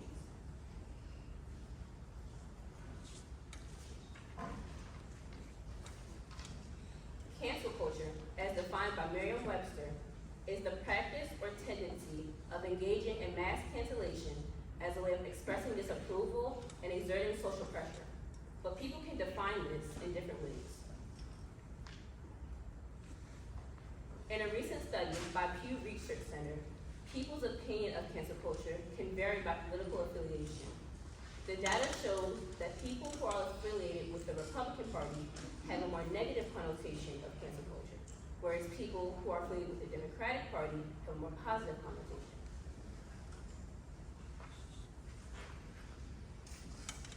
There are pros and cons to the concept of canceling. In a recent study, some people define cancel culture as actions taken to hold others accountable. This demonstrates how people can use canceling as a way to teach a lesson about accountability. On the other hand, other people define cancel culture as people canceling anyone they disagree with. This shows how the act of canceling can be used maliciously and without context.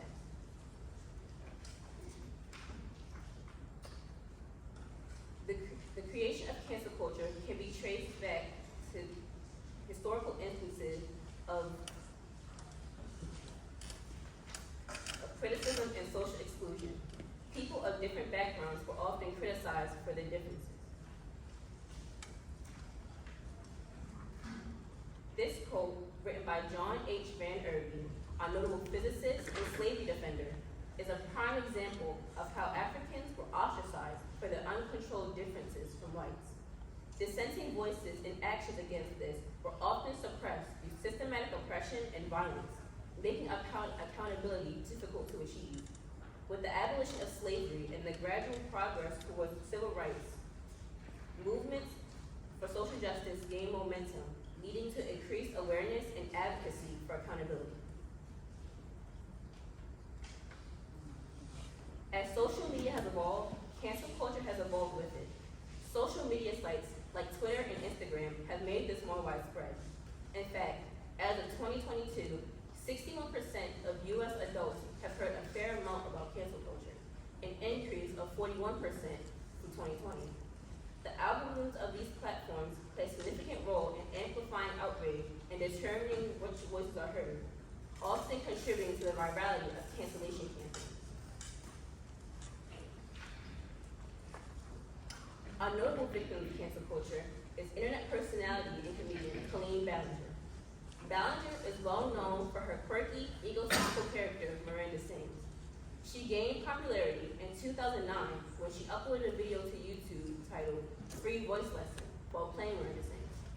Over the years, Colleen has done many controversial things as her fame increased, including making racist remarks towards African Americans, Latinx, and Asian people, and doing blackface while singing Beyonce's Single Me.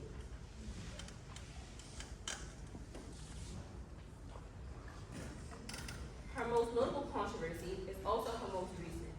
In June 2023, as reported by Rolling Stone, Colleen Ballinger was accused of sending explicit messages to her underage fans in group chats.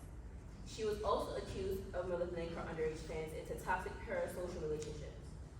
On June 28, 2023, Ballinger uploaded a video to YouTube titled Hi, addressing the recent controversies. In the video, she addresses the allegations, referring to them as a gossip toxic train. This apology was not taken well by fans, and is now known as one of the worst apology videos of all time. As a result, Colleen Ballinger has been canceled.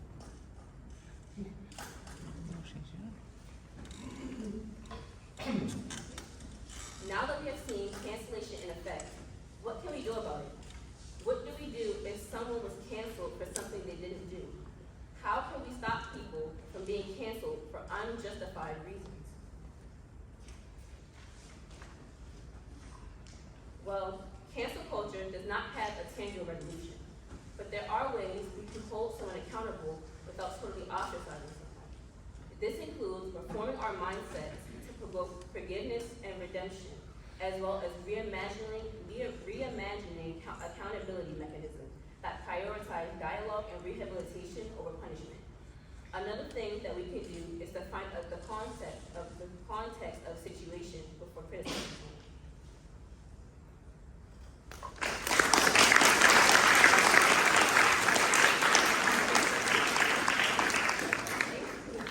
Cancel culture represents a complex area with both positive and negative implications for society.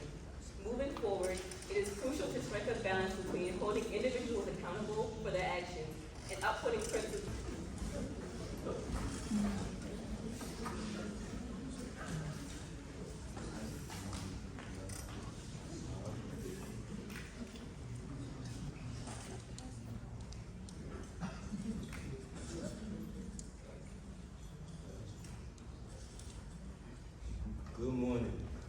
is Isaac Babalola. Today I'll be talking about teen entrepreneurship. Raise your hand if you'd be interested in wearing this type of clothing.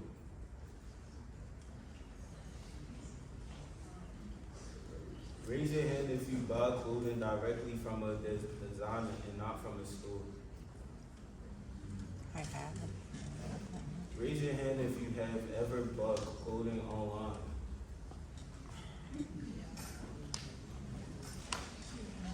When we as customers decide to buy products from small designers and not from a store, we are supporting businesses of entrepreneurs.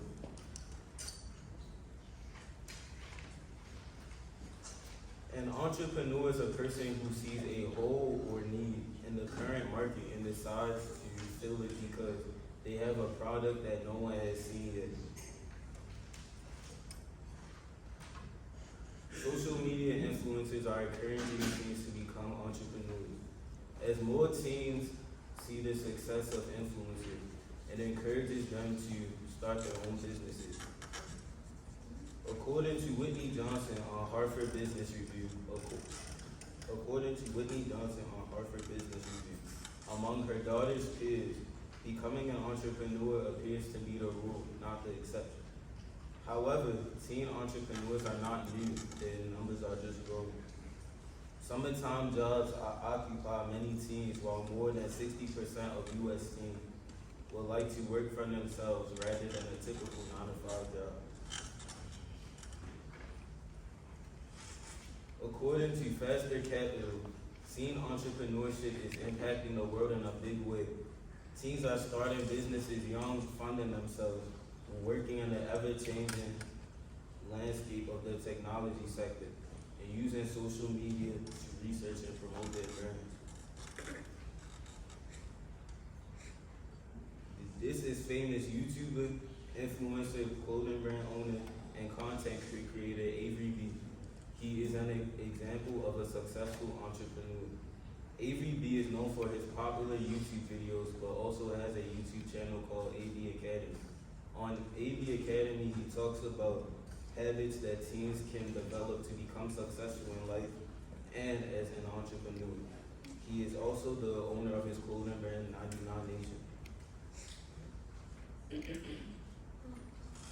Famous entrepreneur, e-commerce, six-figure clothing brand owner, and motivational speaker, Dantes Akram is a successful entrepreneur. Successful entrepreneur as the owner of his brand, One Love Clothing. He has earned over 6 figures from his clothing brand. With the experience and knowledge he has from entrepreneurship, he uses it to educate teens and encourage them to become entrepreneurs. According to Forbes.com, over the last 3 years, entrepreneurship has soared. In 2021, U.S. small businesses, defined as small businesses, topped 32.5 million, accounting for 99% of all U.S. businesses. Now, more than ever, teens have an opportunity to make themselves successful in a market that likes small businesses and will shop there because of supporting small brands. Entrepreneurship enables teens to express their passions positively by exploring interests and creating their own life journey. In addition to practical skills, it nurtures leadership abilities and empowers them to make a difference. In this slide, you will see Hart Main, the inventor of man candles, Lily Bourne, the creator of a no-spill cup, especially for people with special needs, Kamara Warren, creator of Brown Girl Stationery, accompanied by a black girl, 4 black girls, and Mosiah Bridges, a boy with a dream to revamp men's fashion, one bow tie at a time. Encouraging teens to explore entrepreneurship can have long life benefits beyond just business skills. Entrepreneurship can do this by helping teens find which careers they fit into. By teens knowing which careers they fit into based off of their passion, they can nurture their passions to set them up for success in the future. Entrepreneurship can also help teens gain business skills and experience. Teen entrepreneurship fosters critical thinking, leadership skills, and resilience, empowering teams to overcome negative peer pressure and thrive. According to economiccatalyst.com, entrepreneurship contributes to economic growth. Entrepreneurship can also drive overall economic growth, which can create new job opportunities across a range of industries.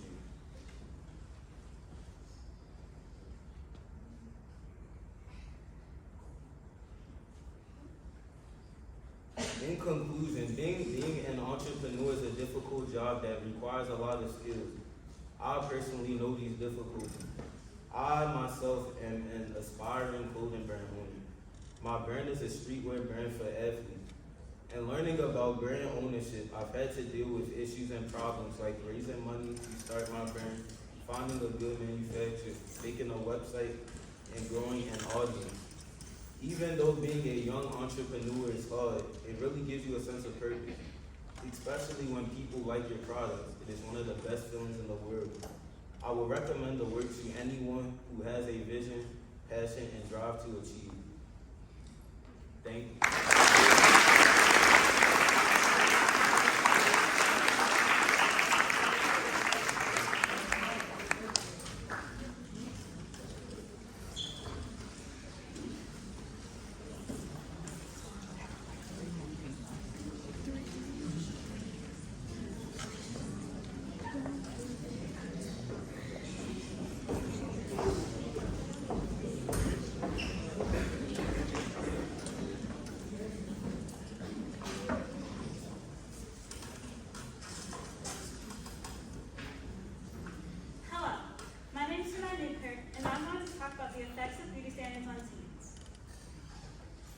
Beauty standards are society's collective belief of what is beautiful or attractive.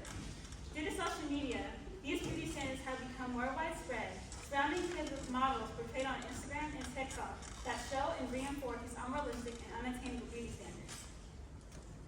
Modern day beauty standards create pressure on adolescents to look and behave like those they see on social media, often causing these adolescents to experience a variety of mental and physical health issues. Different standards in different countries. Most people have this image in their heads of what beauty looks like. When a lot of people agree on what is beautiful, it becomes a beauty standard, but most beauty standards are unrealistic. A simple Google search of beauty standards around the world turns up millions of results. This article is some of the top hits. One would think that searching something like that in this article would show us how beauty standards differ, are unrealistic, and hold mostly women to unfairly high standards. Think again. This article is using beauty standards to sell makeup and products. You want to be beautiful just off the beach like an Australian woman? Well, then get some mouthproof makeup. How about go make and chic like the French? Well, then clearly you need 5 different products to change your face and looks. What about clear skin and fresh like in South Korea? That takes hours of makeup to achieve. In the United States, the standard for women are big lips and breasts, small noses, tan skin, and long straight hair. And for men, it's a muscular body, golden tan skin, and a strong jawline. However, beauty standards change and morph depending on the country or location you're in. In South Korea, the beauty standard for women is clear skin, thin body, double eyelids, and pale skin. For men, it's a slim, muscular build, V-shaped jawline, and pale skin. In America, the main goal is to look mature and curvy, while in Korea, the goal is to be thin and more innocent looking. Defining body image. Body image is a collective thoughts and feelings about how your body looks. There are 4 different aspects of a person's body image. The first aspect is your perceptual body image. Perceptual body image is the way you see your body. When you look in the mirror, you may take a good look at your body. You might point out big pores or wide hips or thick thighs. Keep in mind that the way you see your body isn't always what your body actually looks like to others. Our perception of our own bodies is skewed by our beliefs.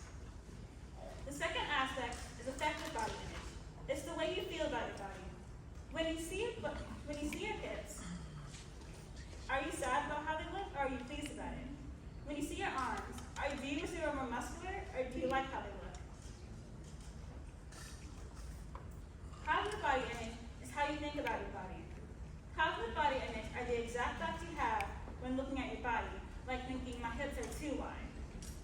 Cognitive body image is not to be confused with perceptual body image. Perceptual body image is pointing certain things out about your body. Cognitive body image are the exact thoughts you have on what you pointed out. Behavioral body image is how you act based on the last three aspects of your body image. Someone might wear big clothes or engage in unhealthy behaviors to change their appearance because they see, think, and feel negatively about their body. Body image is not only influenced by your personality, but is also influenced by external factors, and kids feel pressured to look pretty because of external factors like social media. Let's look at some statistics. According to a 2017 survey made by the Dove Self-Esteem Project, 5 in 10 young females feel medium to high pressure to look beautiful, and 6 in 10 feel pressure to look at least acceptable. NADA reports that at age 13, 50% of American girls are unhappy with their bodies. This rose to 78% by the time the girls reached 17. 45.5% of teens report considering cosmetic surgery, and 43.7% of women above the age of 60 report considering cosmetic surgery. 46% of 9 to 11-year-olds are sometimes or very often on diets, and 82% of their families are sometimes or very often on diets. 40 to 60% of elementary school girls are concerned about their weight or becoming too fat. A majority of girls, 59%, report dissatisfaction over their body shape, and 66% express a desire to lose weight. Mental health is a person's condition with regard to their psychological and emotional well-being. In today's society, beauty standards are constantly telling people, especially young girls, what they should look like. This pressure increases the risk of low self-esteem, body image, depression, and eating disorders. The Dove Self-Esteem Project also found that 54% of females ages 10 through 17 globally have low to medium body esteem, and based on research from the National Library of Medicine, 10 to 30% of males feel dissatisfied with their bodies, and 69% of male adolescents feel dissatisfied with their bodies due to their weight. Because they feel this way, they may choose to isolate themselves or become obsessed with exercising and eating less. Body dissatisfaction raises the risk of eating disorders such as anorexia nervosa and bulimia nervosa. Eating disorders for people with these disorders have a strong fear of gaining weight or try to control their weight gain by not eating or restricted eating, excessive exercise, diet pills, and no purging the food from their bodies. Physical health, how well the organs and body systems function. Body dissatisfaction leads in endangering your physical health because of eating disorders. According to Everyday Health, those who restrict their food intake might experience various health complications, such as malnourishment and cardiac abnormalities, gastrointestinal issues, muscle loss, and osteoporosis. According to an article on Within Health, one 2020 study found up to 50% of first and second graders were already dissatisfied with some part of their body. More than half of teenage girls and 1/3 of teenage boys have participated in some kind of unhealthy weight control behaviors, including skipping meals, vomiting, or using laxatives. Research has shown that every 62 minutes, someone dies of eating disorders. People with body dissatisfaction often use exercise as a punishment and use exercise to control what their body looks like. Over-exercising can lead to a series of mental health issues like hypertension, insomnia or disturbed sleep, muscle swelling, decreased strength, etc. Social media. Websites and applications that enable users to create and share content or to participate in social networking. According to Media.com, a lot of Gen Z in their most formative years are bombarded by media images every day, most likely without knowing that what they're seeing are not real depictions of people. Adults who didn't grow up with social media can often recognize when a photo was physically altered and know that a lot of posts show unrealistic body proportions. But what about the younger generation who didn't grow up around this and don't know not to believe everything they see on social media? According to former United States Surgeon General Marcus Advisory, 95% of teens are on social media, 40% of kids ages 8 to 12 on social media. Teens spend on average 3.5 hours on social media, and more than 3 hours on social media can increase the risk of anxiety and depression. Because everyone was stuck at home, kids craved social interaction, so they went to the only place they could to get the interaction, through social media. Social media pushes toxic beauty standards and amplifies them every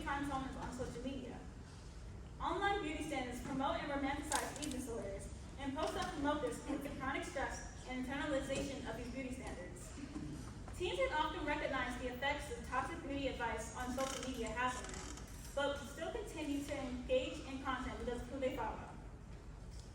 Regular media. Children and teens are exposed to over 25,000 ads a year, and companies spend $17 billion on marketing towards children and teens. Beauty companies often use one-liners like "Baby is born with it," "Baby it's Maybelline," or "Kiss your stem lips to buy" to sell their products to young, impressionable teens.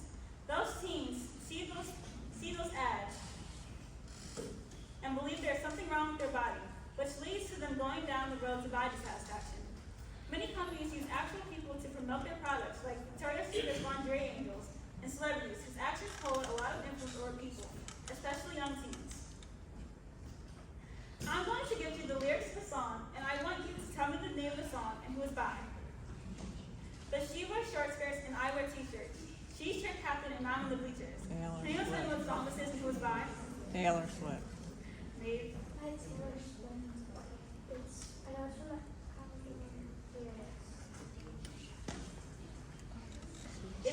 It's You Belong With Me by Taylor Swift.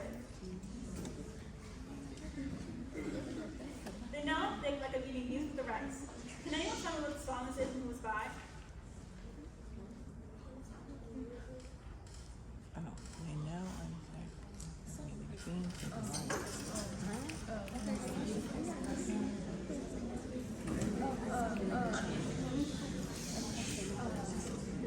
Beyonce?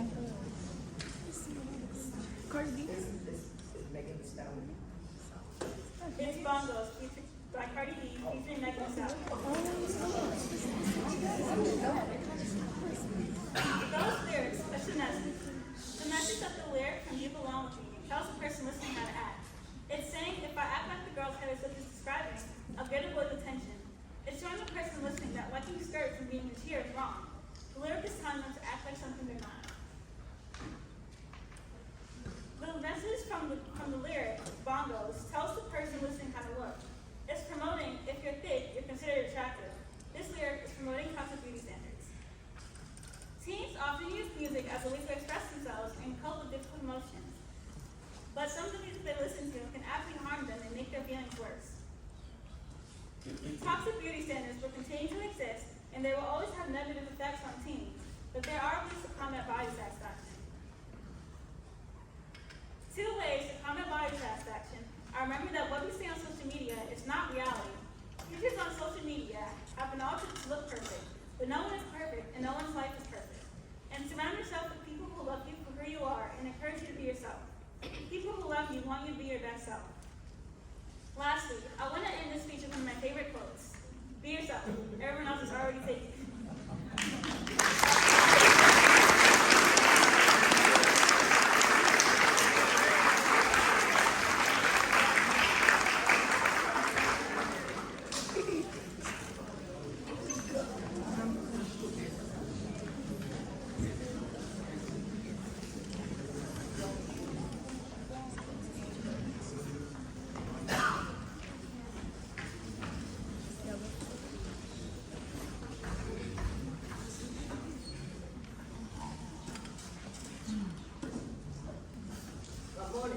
Good morning. My name is Yashi Parker, and my goal today is to help you achieve a healthy, longer life.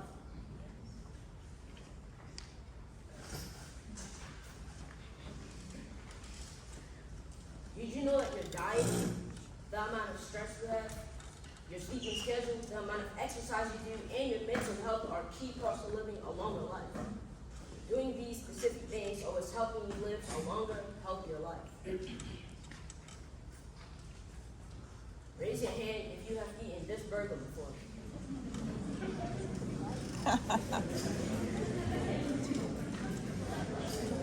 How about this one? Ooh.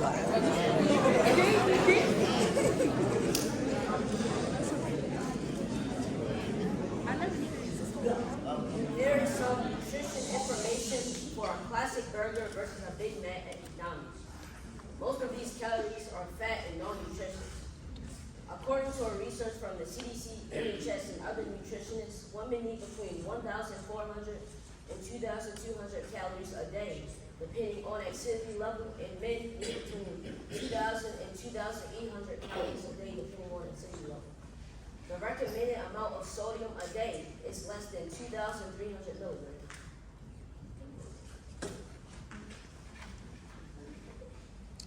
Eating a healthy diet has a lot to do with how long you live. You should not eat deep-fried foods and highly sugared drinks routinely. You should challenge yourself to replace those foods with fruits and vegetables that contain more vitamins and essential nutrients. How does exercise affect how long you live? Exercises that help you live longer are cardiovascular/resistance exercises. Sports such as football, basketball, tennis, golf, and track, or any other sport where you have to communicate with other people are a form of exercise and help you live a longer life. When you do some of these exercises, you can lose weight daily and remain healthy. Additionally, doing daily exercise helps your mental well-being, which also improves your life. This graph shows the benefits of meeting the recommended levels of physical activity. It describes the increased benefit with higher levels of physical activity, showing a minimum of 2.5 hours of intensity exercise or 1 hour and 15 minutes of aerobic activity that can increase life expectancy. How does sleep affect how long you live?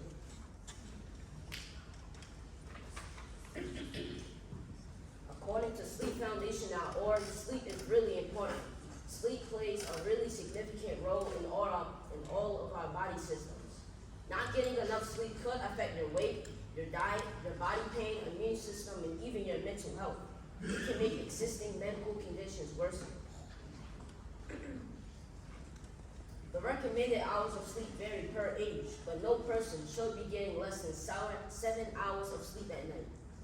As middle schoolers, we should be aiming for 8 to 13 hours of sleep. Creating good sleeping habits now will help us live longer, healthier lives.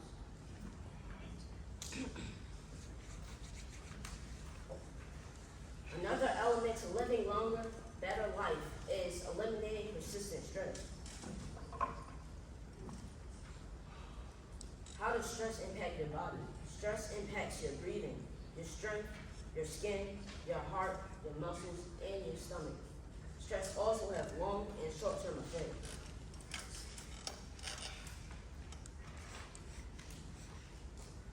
A small amount of stress can be helpful for you, but when stress becomes a daily thing, it really hurts your body. It all depends on the amount of stress you take in on a daily or monthly basis. Also, it depends on the amount of stress you take in for a long or short period of time. Your diet, the amount of stress you have, your sleeping schedule, and your mental health are key parts of living a longer life.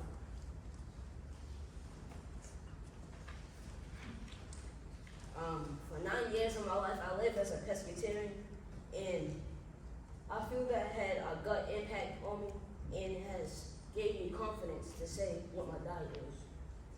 Thank you.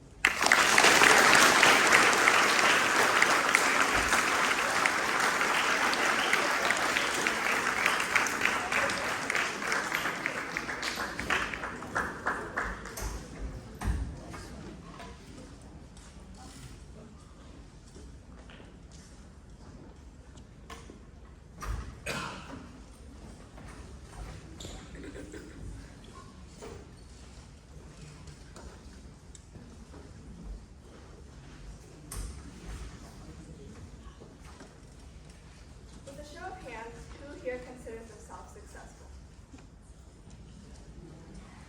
If you did not raise your hand, why is that? What does success mean to you, and do you think that you will be someday? Would anyone like to take a guess as to what this number represents?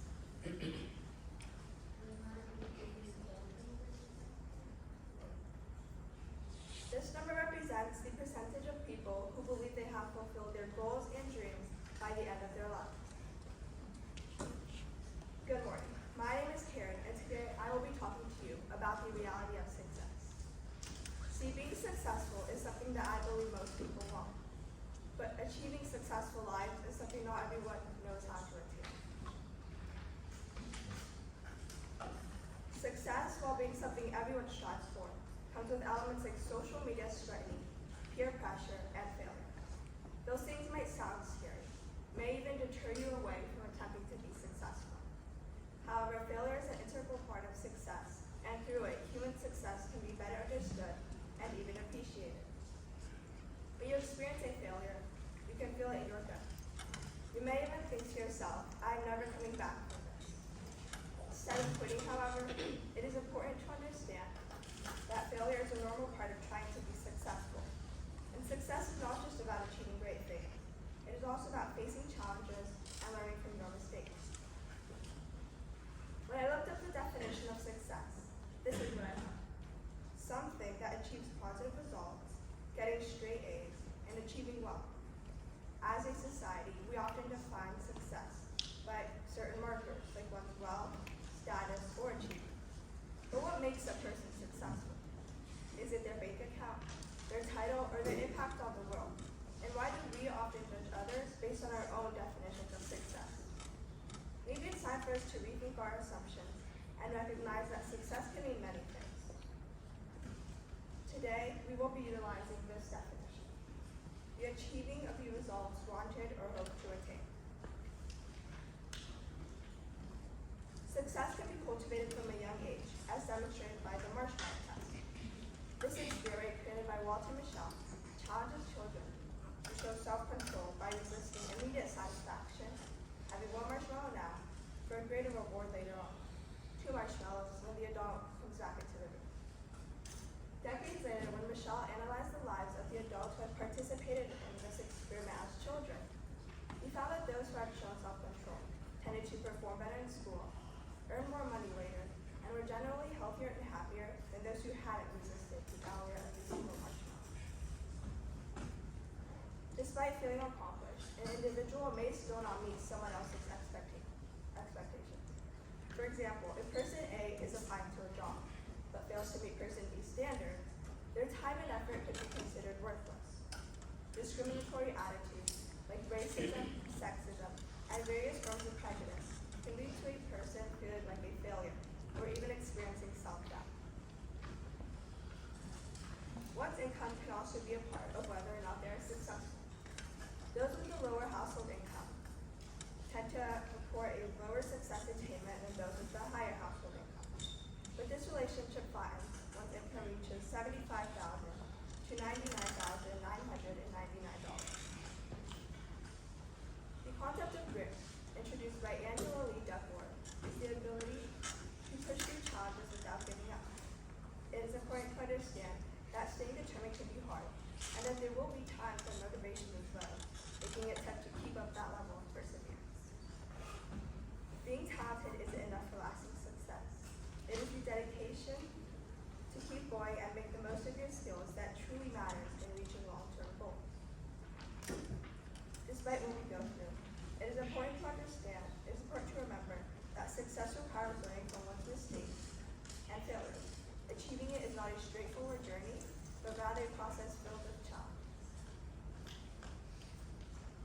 In conclusion, it is important to understand that everyone's journey to success is unique.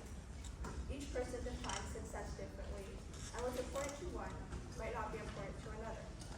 Not everyone may support your goals, and you might face differing opinions along the way. Even when things get tough, it is crucial to be strong and determined, not giving up when faced with difficulties.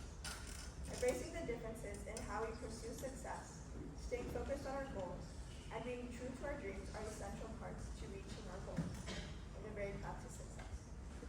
Success can be defined in many ways. If you are experiencing happiness, love, or adventure at this moment, you've already found success. Keep it up. Thank you.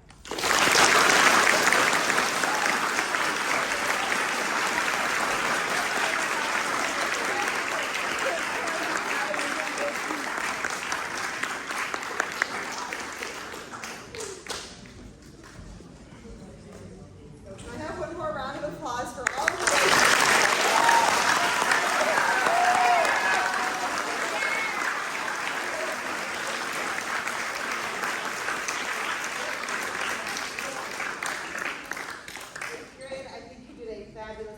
I would like to ask Sister Peggy to come up and say a few words about 8th grade speeches. Sister Peggy. Well, Ms. Control, before I say anything about the great 8th grade speeches, I look at that word thank you. And you started the program by thanking so many people. But you're not in a position where you can thank the person who was the guiding force behind this experience and who found a creative way, despite the challenges that were going on in your life, to encourage these young men and young women to be able to be what Karen just told us about, success. So I want to thank you, but I also now want to draw special attention to our 8th graders. You can get off the stage if you want. I'm not going on the stage. I said this before when I've heard the students speak. They owned that stage. And so in respect for your achievements today, I'm not going on that stage. That's your stage today. You owned it. So congratulations, 8th grade.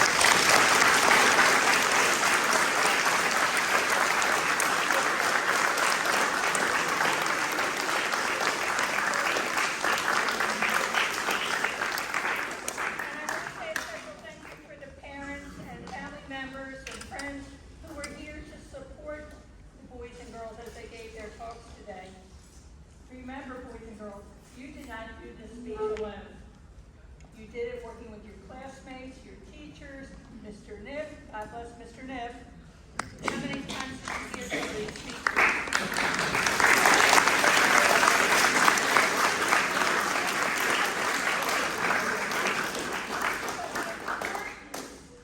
Of this exercise that we shared together is not giving a speech.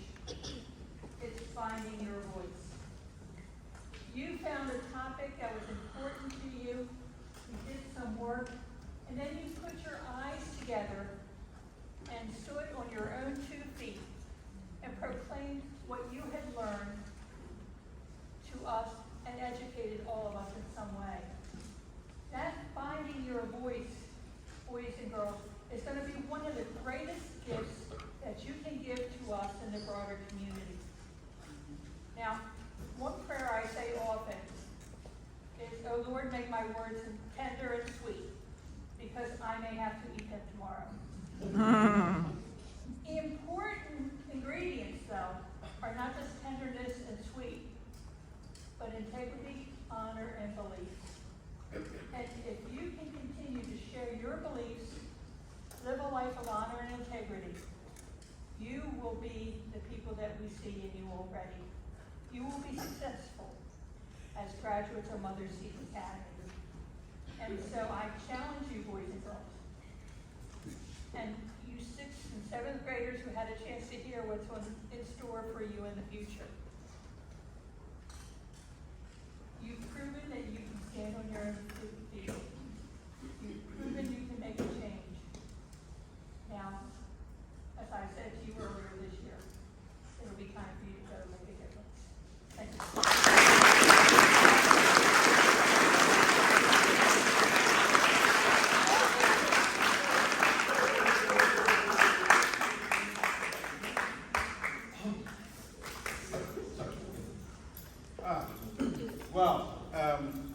Thank you everyone for coming. I'm not sure that I'm yet ready to speak about the 8th grade, and I think they know why. I am a little bit emotional. But over here, Ms. Cottrell is reminding me that she is encouraging you to look at these posters. These posters represent a little bit of an insight into the work that they've done. So, as I said to the 6th and 7th grade this morning, the speech, that looks like the hard part. But what came before the 8th graders will tell you was just as difficult. So this is not something that they just came up with. They didn't sit down and say, here's what I want to say. No, they had to do research. It was real research, a lot. And they then had to make sure that they wrote something that had integrity. they had to write a report, and that report had to stand up to the scrutiny and the high expectations of Mother Seat Academy and Mrs. Trout. So you didn't see very many of those pages with the citations. Those pages are important because it shows what backed up their work. The other thing I think we need to pay attention to, this 8th grade, they did this work, and I watched them when they started it probably in December. And I looked at their faces, and they were worried. They were concerned. And they were concerned for 2 reasons. They had a great amount of concern for Ms. Cottrell and her pregnancy. The girls I know adopted her. One in particular, who has hopes of becoming a pediatrician, kept up with Ms. Cottrell's pregnancy and gave her advice and all sorts of stuff like that. But they were also cognizant of the fact that they would have to start some of this work with Ms. Cottrell remotely. And I looked at them and they were worried. They never said they were worried though. They did complain. Yeah. But they never said they were worried. And for a while, I know that even though they were not on their own,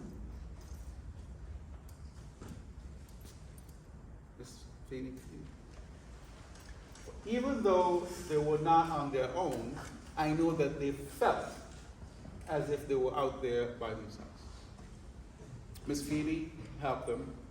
I could not help them because I was busy with other things. Miss Cottrell was with them all the time. But they still felt a little bit starting this work on their own. And what made me sure that that was in fact so was that, what, maybe 3 weeks ago, Ms. Sineb? Maybe about, Ms. Cottrell, when? So about 3 weeks ago, it didn't look good. I began to worry. But then, immediately as Ms. Cottrell came back, they all fell into place. And all of the work that they had done began to come together. And it is because all they needed was that confidence. All they needed was that,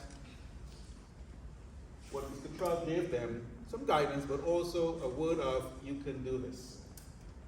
And then they did it. They did it well, and I am very, very proud of them. I am also proud of the fact that for another year we have the demonstration of some awesome work done by our 8th graders. So, congratulations, 8th grade. You've done an excellent job. You have exceeded my expectations, and I know that I've been hard on you, so that you therefore know if you've exceeded my expectations, you know you did really well. So I would say, let's give them a round of applause.